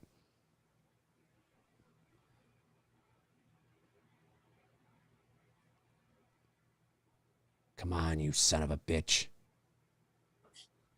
You son of a bitch. Yeah, this movie's actually moving. Holy shit. We started late, but damn, I was going to say, this is like moving. Almost over. We got like about 10 minutes left of it. So this is a very different like I watched, as I said, for my Saturday movie night for my patrons on Saturday, we watched The Burning. That movie's 91 minutes long, but it's a long 91 minutes. It's a long 91 minutes. This is about 90 minutes long too, and it's just hauling ass. It's just moving. It's hauling like you. And again, and that's all about that's pacing, right? That's pacing of a film. Not dragging scenes out. Yep. You know. Yep, that's it. Yeah, The Burning is, as much as I love the concept, it's a, and there's some funny things in there. Like there's a guy in there I nicknamed Slim Shelley because he looks like a slimmer version of Shelley from Friday the 13th Part 3. So I'm like Slim Shelley. Christ, that character is annoying. Yeah. Shelley or the guy from The Burning? Shelley. Oh, Shelley, yeah, his character is annoying. It is. They're coming in. They want their gold. Arr. Yeah, my favorite shot of this movie, there's a couple of them that are pretty good, but my favorite shot, I think, is at the end when he looks up and he looks back and they're all there and just like, oh, it's like, fuck. Like just the way, I want that fucking costume. Like it's so cool looking. And the red eyes are, because it's the first time in the whole movie you get a real good look at them. Well, and again, Carpenter's doing exactly the same formula in Halloween, you know, keeping the shapes, you know, keeping like Michael at a distance until, you know, Michael gets closer to us until finally they're in the closet and you're getting a real close-up shot of Michael. That's it. Same formula here. You know, he's bringing these whatever at the, if you're watching it for the first time in the movie, you don't know what these things are. And now we're getting closer and closer to seeing them. That's it. It's a good formula. You know, it works. Yep. And the theme, the fog theme is great. The theme, well, we've heard the theme throughout the movie already. Is it playing? I think it's, we've heard it. Like I love this here. I'm just gonna turn it up a little bit for the audience. Dun dun chun chun chun chun chun. Like it's all Carpenter again. He did all this, and you can hear a lot of the Halloween. Like you can hear Halloween is like ish stuff in there, right? Like this that boom is very much the shape stocks a little bit. You know what I mean? Yeah. But it's great stuff. I love it. And Intense is ramping up. And then when the this fog, dude's like, I'm out of here. I know. He's like, fuck this. I'm gone. Fuck y'all. I'm gonna get drunk and I'm gonna have my big ass cross. Now the fog theme, it's Halloweenish as well, and it plays at the very end. Well, we've already heard it, but it plays at the end credits. As Even well. this has a little bit more of a Halloween 2 sound to it. Look at that. Oh yeah, yep. Yeah, that cross is like solid gold. He's got some lifting skills. Yeah. Oh yeah. Oh yeah. You're bang on, Tony. You hear that? Look at that. Look at them there. Look at just the composition, the way it all looks and everything. It's so great. It's eerie. It's like, what the fuck? Like, great job, guys. Yeah, this has got to be a soundstage. It's really well done. It's creepy shit. Like, even today.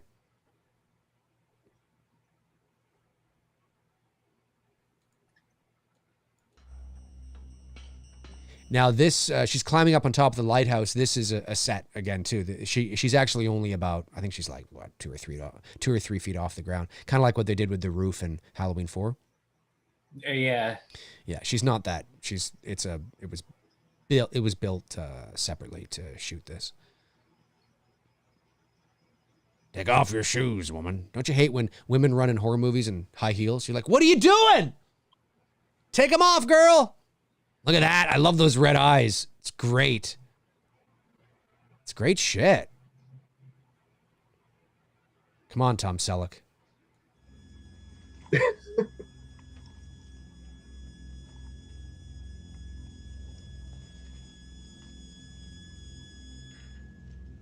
the sixth conspirator. I'm Father Malone. I'm Father Malone. Take me. Take me now. Take me, you damn son of a bitch. Is that Harrison Ford? Yes. No. Get off my plane.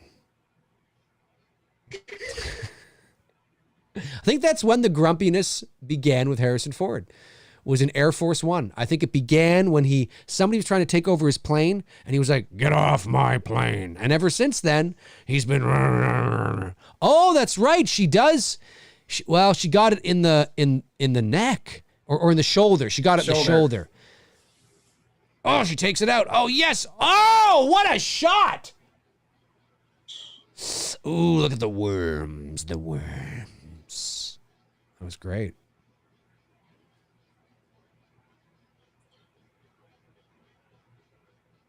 I believe Harrison Ford injured himself on that Indy 5 just recently. He did.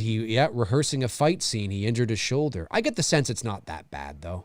I think he probably just seen he injures himself a lot. He does. He does. Well, and people were like, "Oh, it's because he's old." I'm like, "Well, yeah, that might be part of it." But he also injured himself on the set of Temple of Doom, and he was like, I think he was like my age in Temple of Doom. I think he was like 42 or something. So he had to, and he had to take like a couple of months off, if memory serves. I think he's just very committed, and he just puts his heart into it, and then he ends up injuring himself. Well, the injury on the set of The Force Awakens is not his fault. It was a mechanical failure when the door of the Millennium Falcon came down. So that doesn't really count, but. And I love it's so they're just using light, like they're just using bright light to shine to create the light is the spirit, right? It's the entity, it's the ominous sort of this light just like what the fuck is that? It's too I can't see, it's too bright, and you have this big hey, we got Laurie. It's fantastic. Laurie and Annie back together again. Laurie and Annie back together. Can you imagine if Annie right now turns to Laurie and goes, scared another one away? That'd been great. That would have been amazing. That would have been amazing. You scared another one away. Yeah, that would have been great. Oh, Tony, I don't know if you noticed, I put your Flashback Friday on the thing below you there. It's there now. Oh, I haven't noticed it yet. On screen. Yeah. Yeah, this is great. They think they're gone. She's like, it's over. False sense of security. Yeah, because you could do a sequel to this movie because it kind of is like, well, what happened next, right? Right. And of course, Carpenter probably had no intention of doing a sequel because he designed this movie very much in the same way that he designed Halloween. It's like anthology-like. It's Hitchcockian, Twilight Zone. It just ends like, oh my God, and that's it. Like, not really, but you could definitely do a sequel. There's Tom Atkins, the coolest guy ever in cinema. Into my jacket and have a cigarette. Pulling out my smokes. Tom fucking Atkins, baby. Tom fucking That's Atkins. what his screen name should have been. Tom fucking Atkins. Yes, it should have been. Absolutely should have been. A little known fact about this movie is actually all the fog effects was just John Carpenter off camera blowing smoke. Yeah, yeah, this is Carpenter's smoke. Yeah, this is Carpenter's smoke. Yeah. Well, people said that we didn't see the smoke in Halloween. Like you said, there was like a little thing, a little blip of smoke went by, and it's like, fuck it, I'm going to make sure they see my smoke this time. Exactly. Kurt, give me another pack! That's it. God damn it, Kurt, you're taking forever. Yeah. I believe some of these ocean shots were shot during the day. That's actually the sun, not the moon. They just put a blue filter over in post. Yep, yeah, and they darkened it and whatever. So you get the impression it's night, the moon. It's really night. Night. It's not. Yeah. No, it's not. If memory serves, anyway, from what I remember from the behind the scenes shit.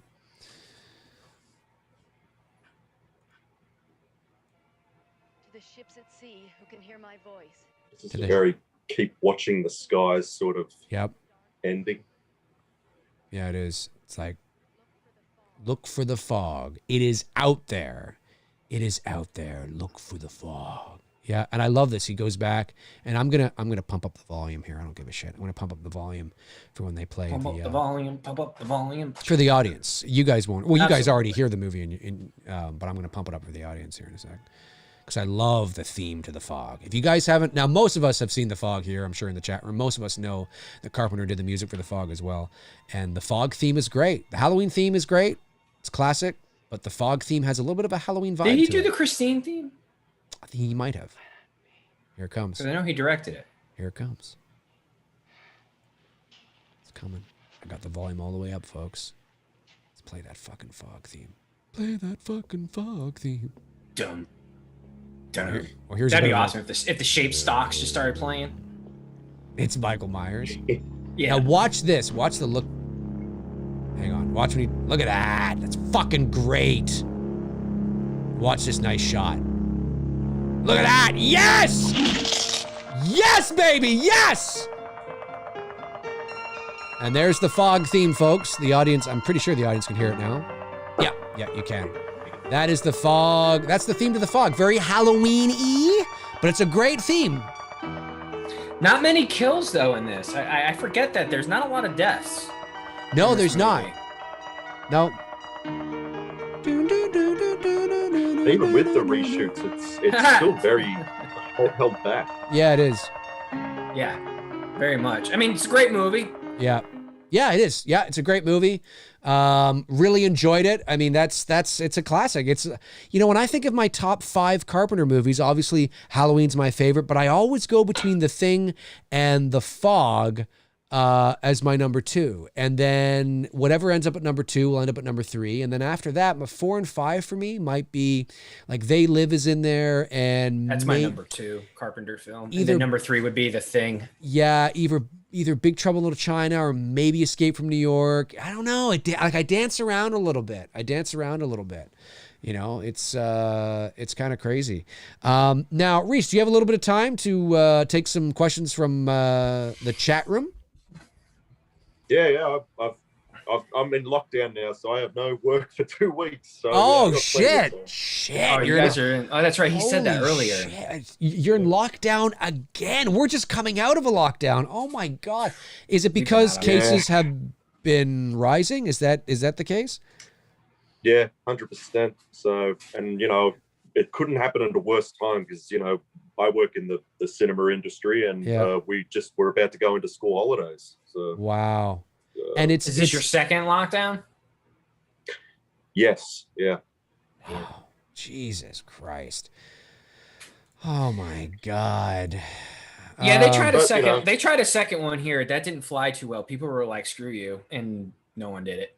Like they tried, they really did try to get a second lockdown, and everyone was just like, no, not having it, bro. Sorry. It's kind of like the mask thing. People just stopped wearing it. Like all of a sudden, like I started to notice that like around mid-May, I was like, damn, nobody's wearing a mask anymore. Screw this. Like, you know what I mean? Like, I'm not gonna be the only one doing it. I mean, it's like everywhere. I think people just like were like, whatever at this point. So, well, it's a 2-week lockdown, and it's still that's what they told us initially last year.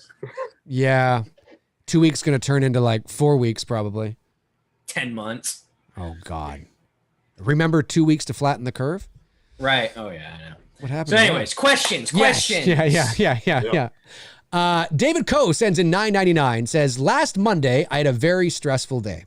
I tuned in just in time to hear you guys joking about the shark now taking it personally and laughed for 5 straight minutes. Just wanted to say, thanks, you guys rock. Thank you, David, for tuning in. And so sorry that you didn't have a very nice Monday last Monday, but thank you for the super chat and glad we could make you laugh, which is great.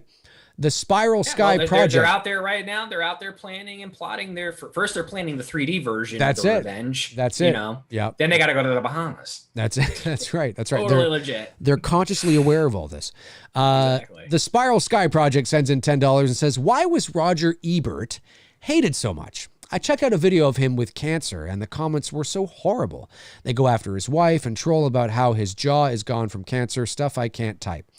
Let me first say this. I think the comments you're reading in the comment section are just from fucking idiots and trolls, obviously. It's very easy to do that. That's modern day internet. Things that I could stand without is that. Yeah, exactly. And then I think Roger Ebert is a critic who worked for the Chicago Sun-Times, one of the most famous movie critics of all time. His counterpart, Gene Siskel, of course. Siskel and Ebert. That's right. He died in 1999. Give it 2 thumbs up. Yep. Yeah, that's right. They got the 2 thumbs up thing. He died in 99 of brain cancer. And Roger Ebert, but they were both they were very, they were very film savvy. They knew film, they understood film, and they were very blunt, very much like how I am, you know what I mean? And we know there's a lot of people that don't like me. And it's not that they don't like me they might think they don't like me personally because they might think that that's just how I am all the time. When in reality, I'm being truthful with how I feel, but I'm an actor, right? I'm putting on, I'm theatrical, I'm animated, I'm doing crazy voices and dog shit and I mean it. Putting on a show. Yeah, I'm putting on a show, right? It's not like that's how I am in everyday life, and I can be nuanced and subtle and kind, I'm not an awful person, right? And Roger Ebert, I'm sure, was the same way, but he wrote how he felt and he wasn't afraid to say something was crap when he thought it was crap. So I think a lot of people, like to find people, and it's human nature, I do it too, that we agree with, right? We like to find people we can read, listen to, that share our same thoughts and feelings.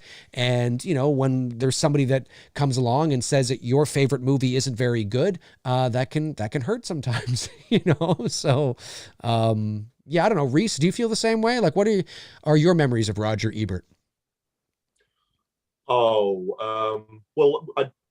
We didn't really get his show, I think, over here. But I always, liked his reviews and stuff. He was, he was. I don't put much stock into critics. Critics are, their job is to critique a film, and it's all subjective and it's just an opinion. That's my simple thoughts on it.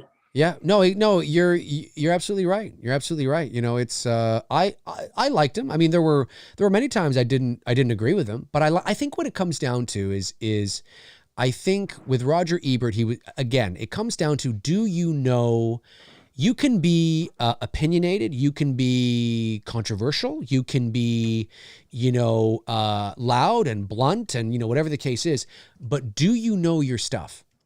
If you don't know your stuff, then you come across as just a blowhard that doesn't know their ass from their elbow, right? But if you really do know what you're talking about, and Roger Ebert knew film, that doesn't mean you have to agree with him, but he knows film. And you can read, you know, a review and be like, well, I don't agree with that. I thought, you know, but man, you know, he knew it. He was informed, right? And that's what I always try to tell my audience is always try to be informed. You know, there's a difference between articulating why you don't like a movie and saying, it's because it's crap. You know, it's like, well, but why? Because it's crap. I mean, even though I say, oh, that's dog shit, if I really wanted to articulate and quantify why I didn't like something, I could, you know, and I have, and do it in a mature, less theatrical way. So I think I have a lot of respect for people who, you know, I may not, you know, yeah, maybe I don't jive with their personality, but I can't argue that they know their stuff, you know, and that's what, you know, for me anyway. What are your memories of Roger Ebert, Tony? I'm kind of on with RHYS on this one. I don't really put too much, and I've said this before on the show, I don't put too much stock into critics. I don't really care. You know what I mean? Like, yeah, Karate Kid is my favorite movie, and a critic can give me 10 reasons why it's not a good film. But guess what? At the end of the day, I'm going to go home and watch the Karate Kid, and it's still going to be my favorite film. You know, same thing with like Halloween 4 is my favorite sequel to the franchise. And you can give me every list of the reasons why it's not a good sequel. Cool. Well, guess what? Whenever I pop it on, I'm going to love every minute of watching that movie. So it just, I don't care. I never, you know, like I never got caught up on those channels on YouTube's plural, YouTube, that, you know, they do the reviews and stuff like that. You know, it's just either I'm going to like a movie or I'm not going to like a movie. And that's going to be my own opinion. Someone isn't going to sway me one way or another. That's it. And I think that's probably the reason why, you know, I'm making more conscious decisions to not know about new movies. You know, I don't want to know anything about Halloween Kills than what I already know. I don't want to see the trailer. I want to go in and I just want to enjoy a Halloween movie when I go to the theaters. I've had too many disappointments with this franchise going to see it in film, starting with The Curse of Michael Myers. That just, you know, whatever. I got you. But you know what I mean? It's just, you know, like, but as far as respecting the guy and his knowledge of cinema and film, and I mean, both of them, Siskel and Ebert, you know what I mean? Like, you knew who they were growing up, and their shows would come on, damn it, I want to say, I think it came on Sundays, if I'm not mistaken, back in the day. Someone correct me if I'm wrong, but I think it was Sundays that their show came on in our area of Connecticut, of like the 5 channels that we got at home. And I mean, you know, they're, you know, I mean, but as far as the internet trolls, oh yeah, no, I wouldn't worry about them. The Spiral Sky Project follows up with another $10. Thank you, buddy. He says, maybe 45-year-old adults from the 80s and 90s are still hurt over him and Gene Siskel's movie criticism. No, that's not it. That's not it. I don't think the kids would know those grisly details about Ebert dying to be trolling that harshly. You'd be surprised, dude. I mean, you should see some of the comments I've gotten. I've had people wish me death by cancer. Oh yeah, 100%, 100%. You're not lying. I've had it too. I'm not lying. Absolutely. I've had like I made it. I guess it was. Well, I mean, when I first started to, you know, sort of spring onto the scene 4 years ago, when, you know, Halloween 18 was beginning. Look at that dog. Sorry, I wasn't cutting you off. Oh shit, he's got a dog. RHYS, you've got a dog. He's got a dingo. Well, I don't think that's. Is it a dingo? Is that a wiener dog? Oh. No, she's a sausage dog. A sausage dog. Yeah. Oh, she's so cute. How old is she? She's about 6 or 7. Yeah, 6, 7. How long do they live for? They take good care of them. About 12 to 15 good. years. So good long life. Yeah. Okay. And what's her name? Her name's Hilda. I figured she's a sausage dog, German. Call her Hilda. Hilda. I like that. That's awesome. She's so very cute. Cool. My girlfriend loves little sausage dogs. So that's so cute. Yeah. I can't wait to tell her that you have one. That's awesome.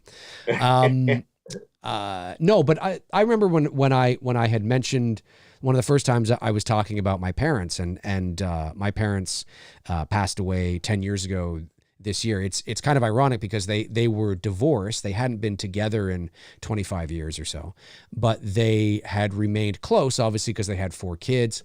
But my dad died of a massive first my mom died of cancer.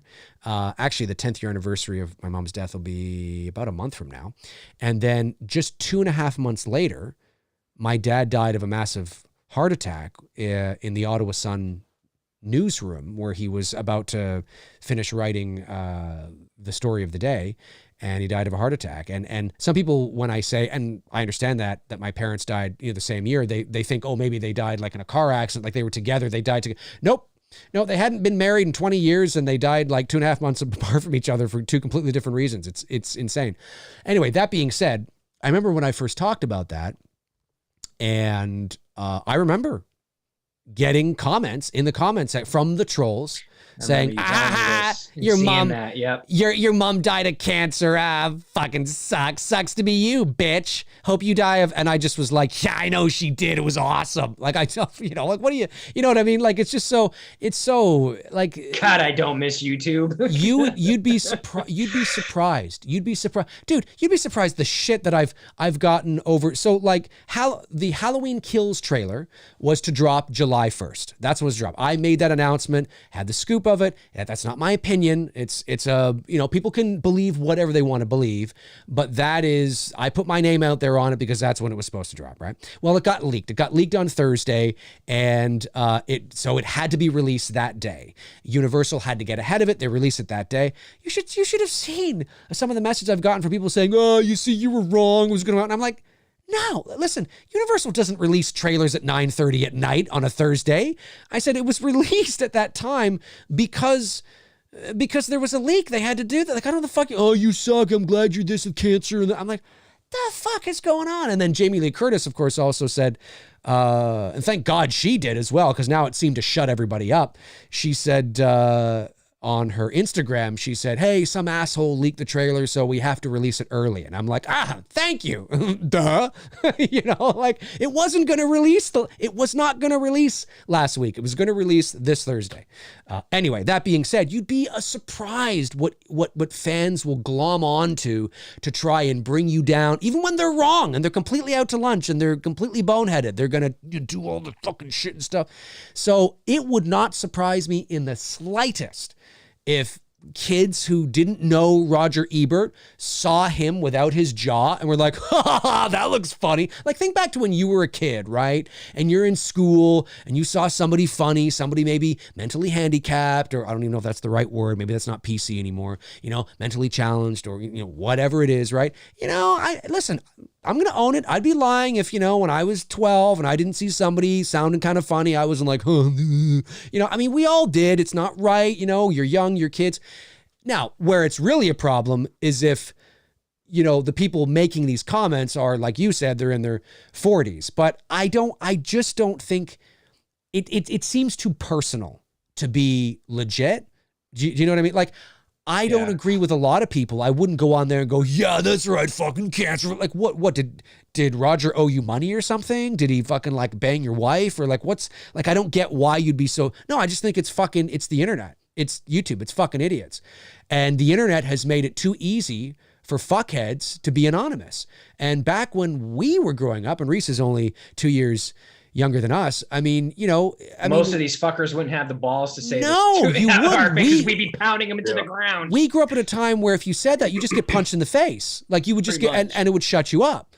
And now you can say whatever you want. It doesn't matter. There's no repercussions for it. You can say whatever the hell you want. And it's like, dude, man, back in our day, you said that, I'd punch you in the face. You'd never say it again. And I'm not condoning violence, but sometimes,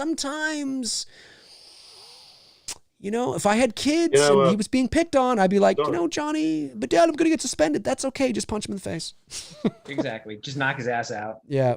So anyway. Sometimes people deserve a good punch. Yeah. To finish what I'm saying, I just want to say, because I know RHYS wants to say something.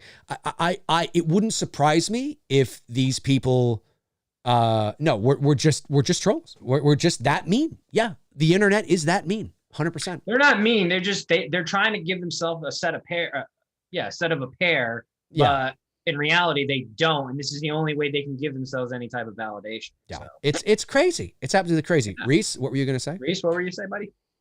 Oh, sorry. I was just going to say, in regards to that, the leak of that trailer, like having worked in the cinema industry for like 25 years now, that just really disgusted me that it was a theater manager that did that. Yeah. Like, you're in a position of power, like, and to spoil that, you know, is just completely wrong. Yeah, it is. And you should have seen the backlash I got. Sorry, Rhys, I didn't mean to interrupt, but I wanted to piggyback on your point. You should have also seen the backlash I got from, and it doesn't, because I can tell they're fucking like kids, whatever. It seems like they are. The backlash I've gotten from people about me being upset about that. It's not a big deal, dude. Yeah, maybe you didn't want it. We don't fucking care. We want it. Yeah, the trailer leaked. Fuck Hollywood. Yeah, we're going to do it again. Any trailer we get. Like, you should see all that. And I'm just saying, like, you know, like, it's like, fuck, I don't know. These people, but they also don't, I mean, listen, like yourself, Rhys, I mean, you know, you've worked in the business, I've worked in the entertainment industry for over 25 years. We have a little bit of a different perspective. You know, there's a bit of a different, expectation. And, you know, there's a reason why Lori called the guy who, released it an asshole. Now, to be fair, I don't know if it was the theater manager that released the actual trailer, the video, but he definitely got the fire started. He released those images, right? And but no, it's true. And the people that were coming after me because I took a hot stance on it, because I said you all suck. I was talking about the people that were perpetuating. I said, you all suck or whatever. And oh man, you should have seen the Twitter comments. But no, there were a lot of people that also felt the same as us. But man, they were like, no, you McRae, you fucking. Of course, and they would share my tweet with a quote, with like, calm down, you fucking loser, and all this stuff. It's like, I felt like I'm like the only thing that was missing from their comment was, okay, grandpa, or something like that. It's like, but you're right. It's like, no, like when you're in if I knew that the trailer that, I'm a theater manager and the trailer's there and I'm like, hey, that's the trailer. And we know the date of what, it's not going to play in front of, whenever, when it's supposed to. And I wouldn't, listen, would I maybe show my buddy or my girlfriend or hey, check this out, look at this. Sure. There's nothing, I get it. There's nothing wrong with that. Sometimes those are the perks of being in a position that you're in, but I certainly wouldn't film it and post it online. And I certainly wouldn't allow anybody I'm with to do that. It's a fireable offense. So, but yeah, it's crazy. Some of the things that people will say. So I totally buy it. Yeah. It's just 100%. Losers. Let's see here. Titanic Discussion sends in a very generous super chat, $20. Thank you, Titanic. And says, hello, gentlemen. Sorry about your ship. Yeah, that's right. That's right. What do you not like about Terror Train? I consider it one of the best early slashers. Whoa, really? Oh, this is good. Anyways, thanks for the great shows. No problem, Titanic. Well, I can't speak on behalf of Rhys and Tony because I don't know what their thoughts are on Terror Train. It's one of those movies, Titanic, where it's just bland. It's just kind of, I don't particularly find it exciting. I don't particularly find it scary. I don't particularly find the shots or the mood or anything. I just find it very boring. And that's me. I'm just kind of like, you think on a train there'd be more suspense or real, and I don't feel it. I own it because it's Jamie Lee Curtis and it, I think it is it a Canadian or am I thinking Prom Night? Terror Train Canadian? I think Terror Train, the original, is Canadian. Yes, it is. Yeah, it is a Canadian film. That's not good.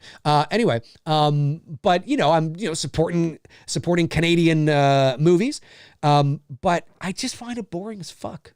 But now there's people that also say that the original Black Christmas is boring as fuck too, right? But there's something about Black Christmas that it's more nuanced, it's scarier, it's creepier, it's eerier.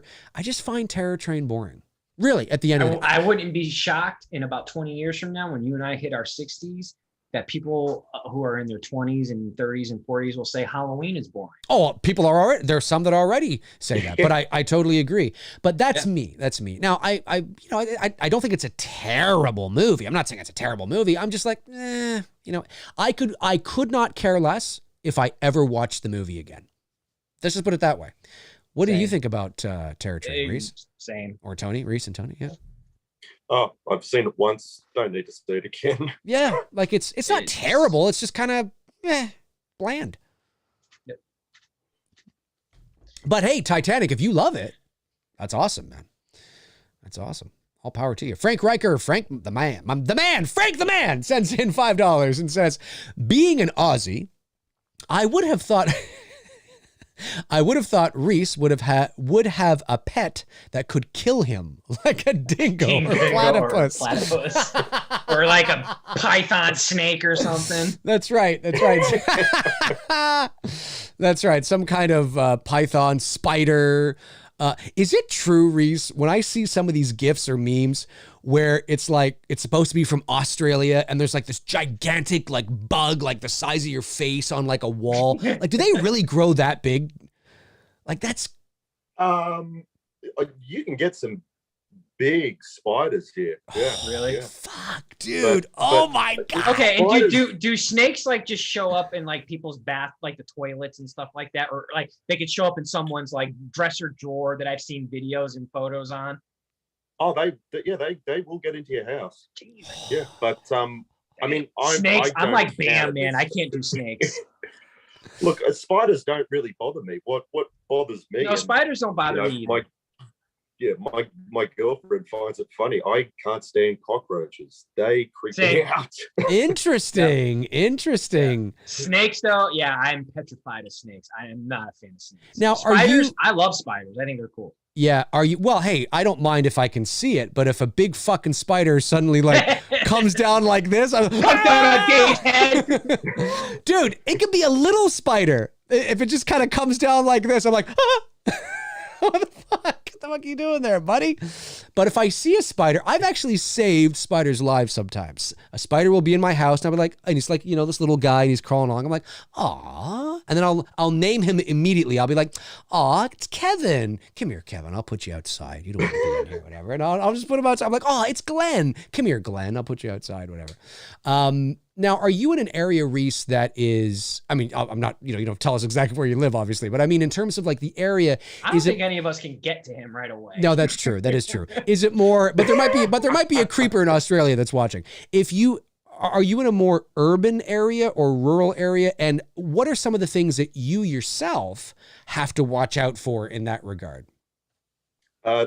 Yeah, I lived in a very suburby urban area, so not really near bush. So the things that we get, we can get some spiders. We'll get, in the summer, we get the roaches. We get these things called blue tongue lizards, which will come in your backyard, but they're harmless. So I don't encounter things very often. Fascinating. Yeah, it's just the big roaches. I hate the fucking big roaches, and they come in abundance in the summer. So wow. And how big are they, would you say? Oh, they'll about the size of the palm of my hand sometimes. That's like our June bugs here in Georgia. We get the same problems with June bugs. I can't stand them, dude. I feel your pain. That's crazy. Oh, that's crazy. I'd fucking hate to see that. Here, what the bugs that get into my house, and it usually is in the fall because they're wanting to get in because the winter is coming. And so it's getting colder. And I forget what they're called, but they're about that big, and they have all these little legs on either side, and they can scurry across. Like it's almost like a centipede, but it's not. It's like a little, I forget what they're called. Yeah, I know what you're talking about. They have like thousands of legs, and sometimes I'll be sitting watching TV and I'll look and I'll see one on the roof and I'm like, fuck. I'm like, God damn it. And I'll go and get a chair and I'll get like a paper towel and I'll be like, oh, but you got to do it quick. At you like, what? Yeah. Oh my God, they can be creepy. So creepy. The Spiral Sky Project sends in another $5. Thanks, buddy. He says, these were obvious adults or teens going into detail about Ebert's Cancer making fun of him. I'm like, leave the guy alone. He's dead. Love your show, Dave. Yeah, well, I mean, you know, when I say kids, I don't mean like children. I mean like, you know, probably anywhere between 15 to 25. You know what I mean? It wouldn't surprise me, you know? But that there are a lot of adults out there too that are fucking idiots. So yeah, it wouldn't surprise me, man. Nick sends in $5, says, Reese, is there a little gem of a horror flick that you might have stumbled upon that you liked a lot, but you know not too many people have seen but should? Good question. Here's a good question. Oh, I can't think of one in the past, but I just saw one that I think could really be a classic, and it's called Censor.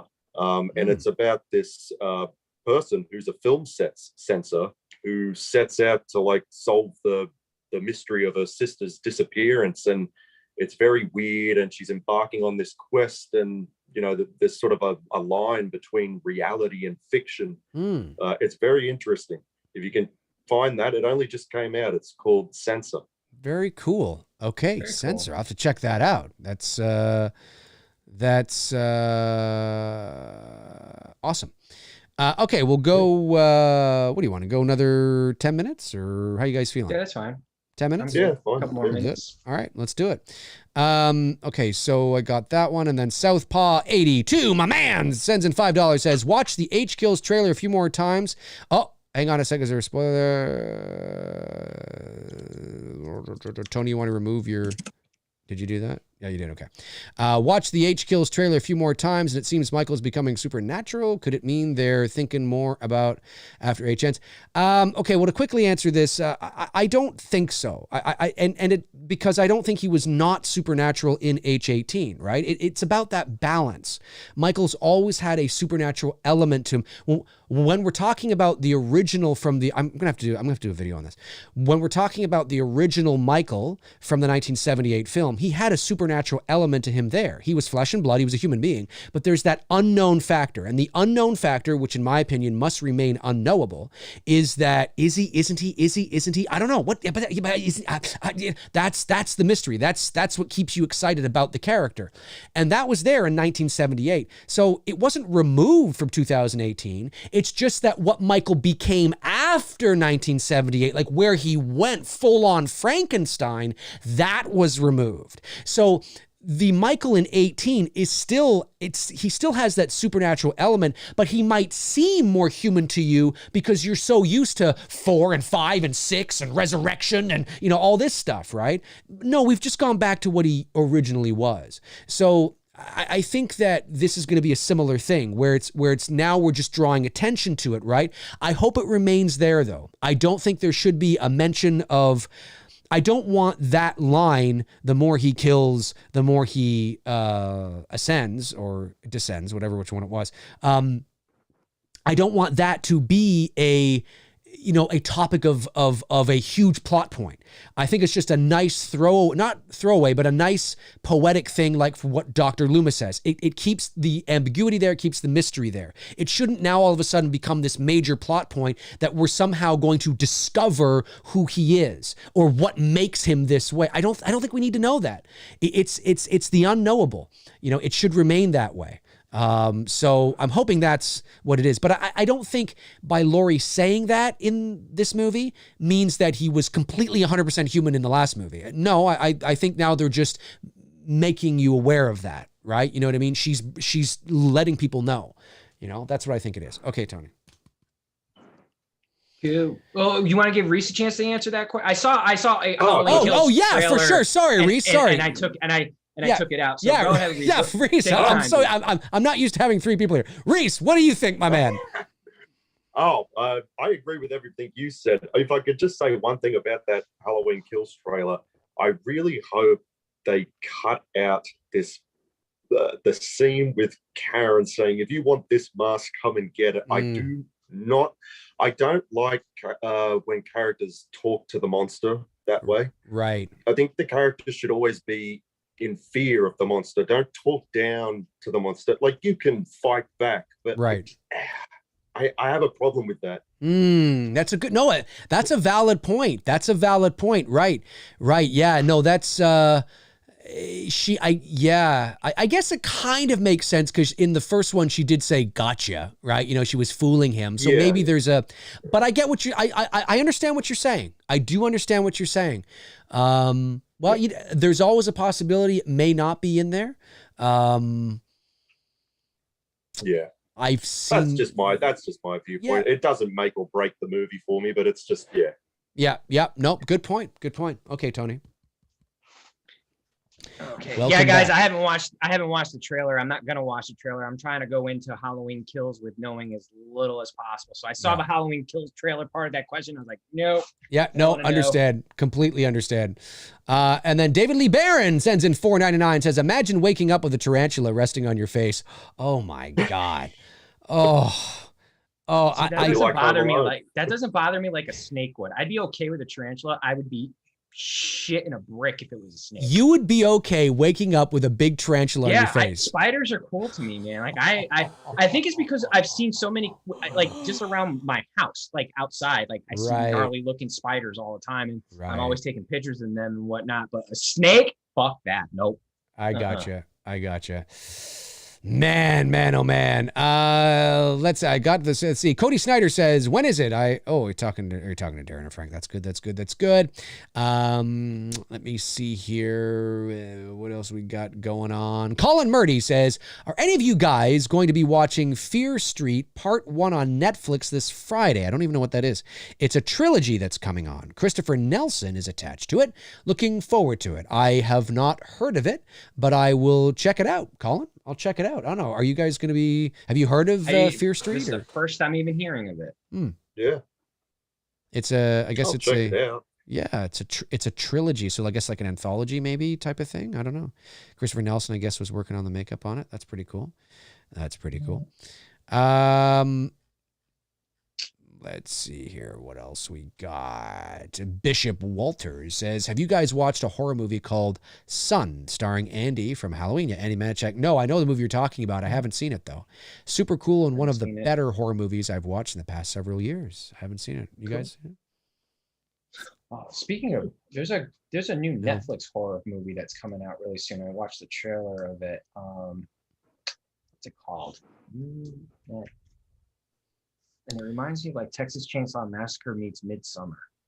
Ooh, that sounds fascinating. It's a very interesting movie.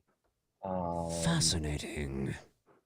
It's fascinating. Hello. It's called The Classic Horror Story. That's the name of it. It comes out this month. In July. Well, when I say this month, July, because we're practically in July. Right. Watch it, okay? Because like, if you watch the trailer to A Classic Horror Story, you're definitely gonna get Midsummer vibes. Okay. If anyone who's seen Midsummer, but with the horror, the gore aspect, I shouldn't say gore, but just the redneck. Yes, the redneck would be the way to best word it. The redneck aspect to it, it's got a bit of a Chainsaw Massacre vibe as well too. Okay. And it's like they took that and they kind of hybrided it into like one film, and I'm like, this is what I wanted Midsummer to be like. Right. It really is. Like, this is the Midsummer film that I wanted to get, not the shit that I saw in theaters. Gotcha. Okay. All right. The Spiral Sky Project says, crikey. Do people say crikey in Australia? Crikey, mate.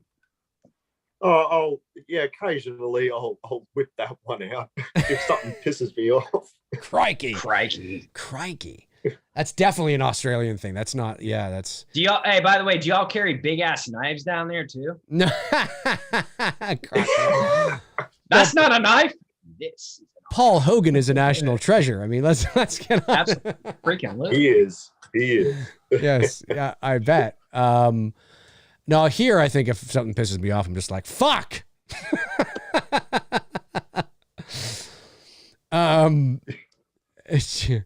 Nick sends in $5, says, to Dave, Tony, Darren, or anyone who absolutely loves the Fog soundtrack, a great companion score to it would be the score to 1985's The Bounty.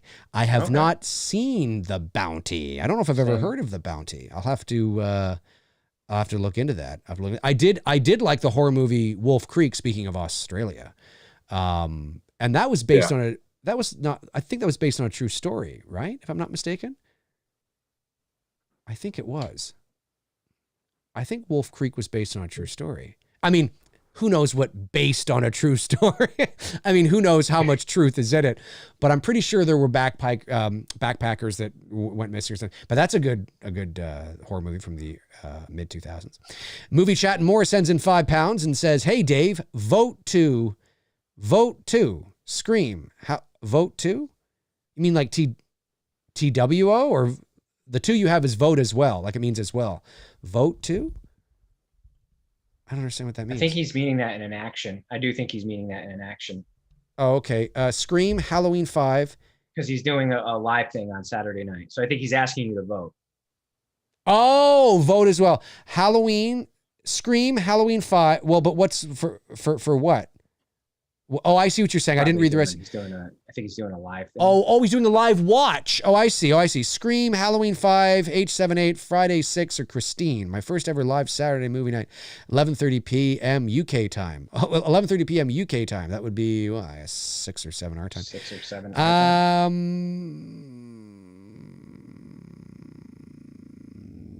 It's your first ever?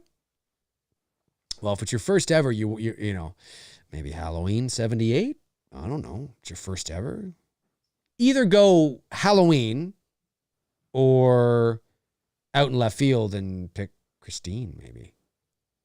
I don't know. Do Halloween. Why not? No, out in left field would be Halloween 5. That would be out. Or do Halloween 5. Do Halloween 5, and you have to talk nicely about, like, it's the best movie. It's the greatest movie. Can't the best say one movie. bad thing about it. It's a tremendous film. I love this film. It's great. It's amazing. It's absolutely fantastic. I love the Australian people. They're great. They love me. They do. Oh, Trump. That's right. You miss me. I know you do. David Lee Barron sends in $4.99, says, "To our Lord and Savior, RHYS Christ." Thank you. You got the title now. That's it. How the fork are you? Have you ever seen the movie Willow Creek? I've seen the movie Wolf Creek. I think that's what you made me. Willow Creek. Yeah, I don't know. Is there a movie called Willow Creek? Because I've seen Wolf Creek. Willow Creek. There is a movie called Willow Creek, and it's from 2013. And this is the Bobcat Goldthwait film that I think Tony was talking about, right? That Willow Creek. Oh, yeah. That's a really good movie. Yeah, I haven't seen it. Really good movie. It's a very, very, it's a incredible, interesting take to the Bigfoot story. Got a bit of a Blair Witch vibe to it, but just really good. Like, I was shocked. I was like, man, this is gonna suck when I went to watch it. I rented it, and I was like, I'm buying this thing. As soon as it was over, I bought it. I was like, and I love movies like that. I love movies when I go into it with like no expectations and come out like, really good. Yeah.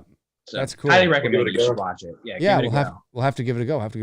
All right. Well, listen, I think that's going to do it for us here on this episode 115 of Two Dudes and Three Dudes. Three Dudes. It's Three Dudes right now. 3 Dudes and Some Bullshit. I want to thank our moderators, of course, Frank Riker, Tabitha Shore, Darren Sands, and Chris Baber for doing what you guys do. You guys are amazing. Thank you to the Super Chat questions that came in, the non-Super Chat questions that came in, of course. We didn't get to too many of them, but that's all right. There'll always be another day and time. RHYS, stick around. We'll have more of a formal goodbye after we go off the air, but thank you, buddy, so much again for your support to the Indiegogo campaign. You helped to make It's Me, Billy a reality, and it was fun having you on here. This was a blast, man. This was a blast.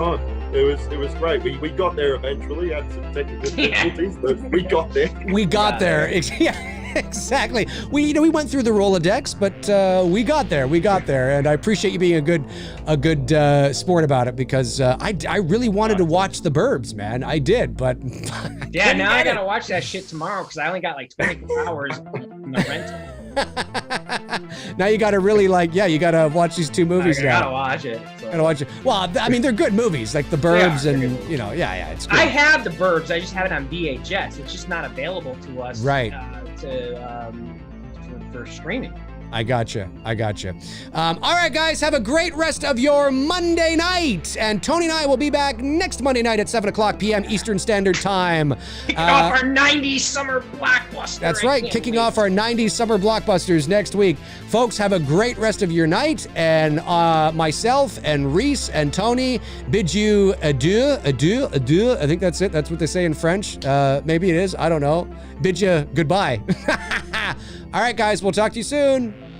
Cheers.